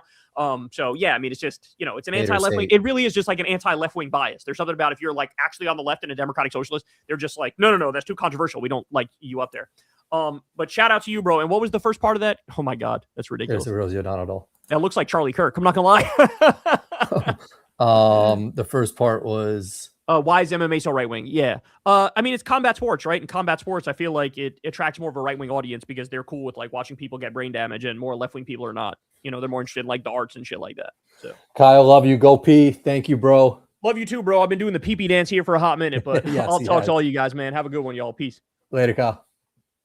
I don't know how to hide this one. What? Thank you guys for rocking out. Sorry if I missed it. This is the Rosie O'Donnell doll. This shit back in, I don't know what year, but was one of the most popular dolls of all time. What do you say? Looks like Charlie Kirk.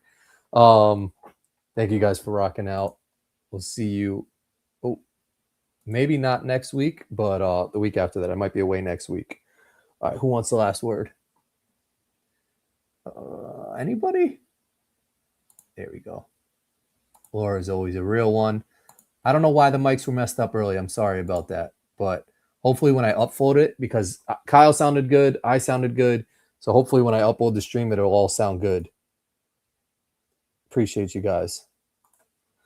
All right. See you maybe not next week, the following week after that. Later, everybody.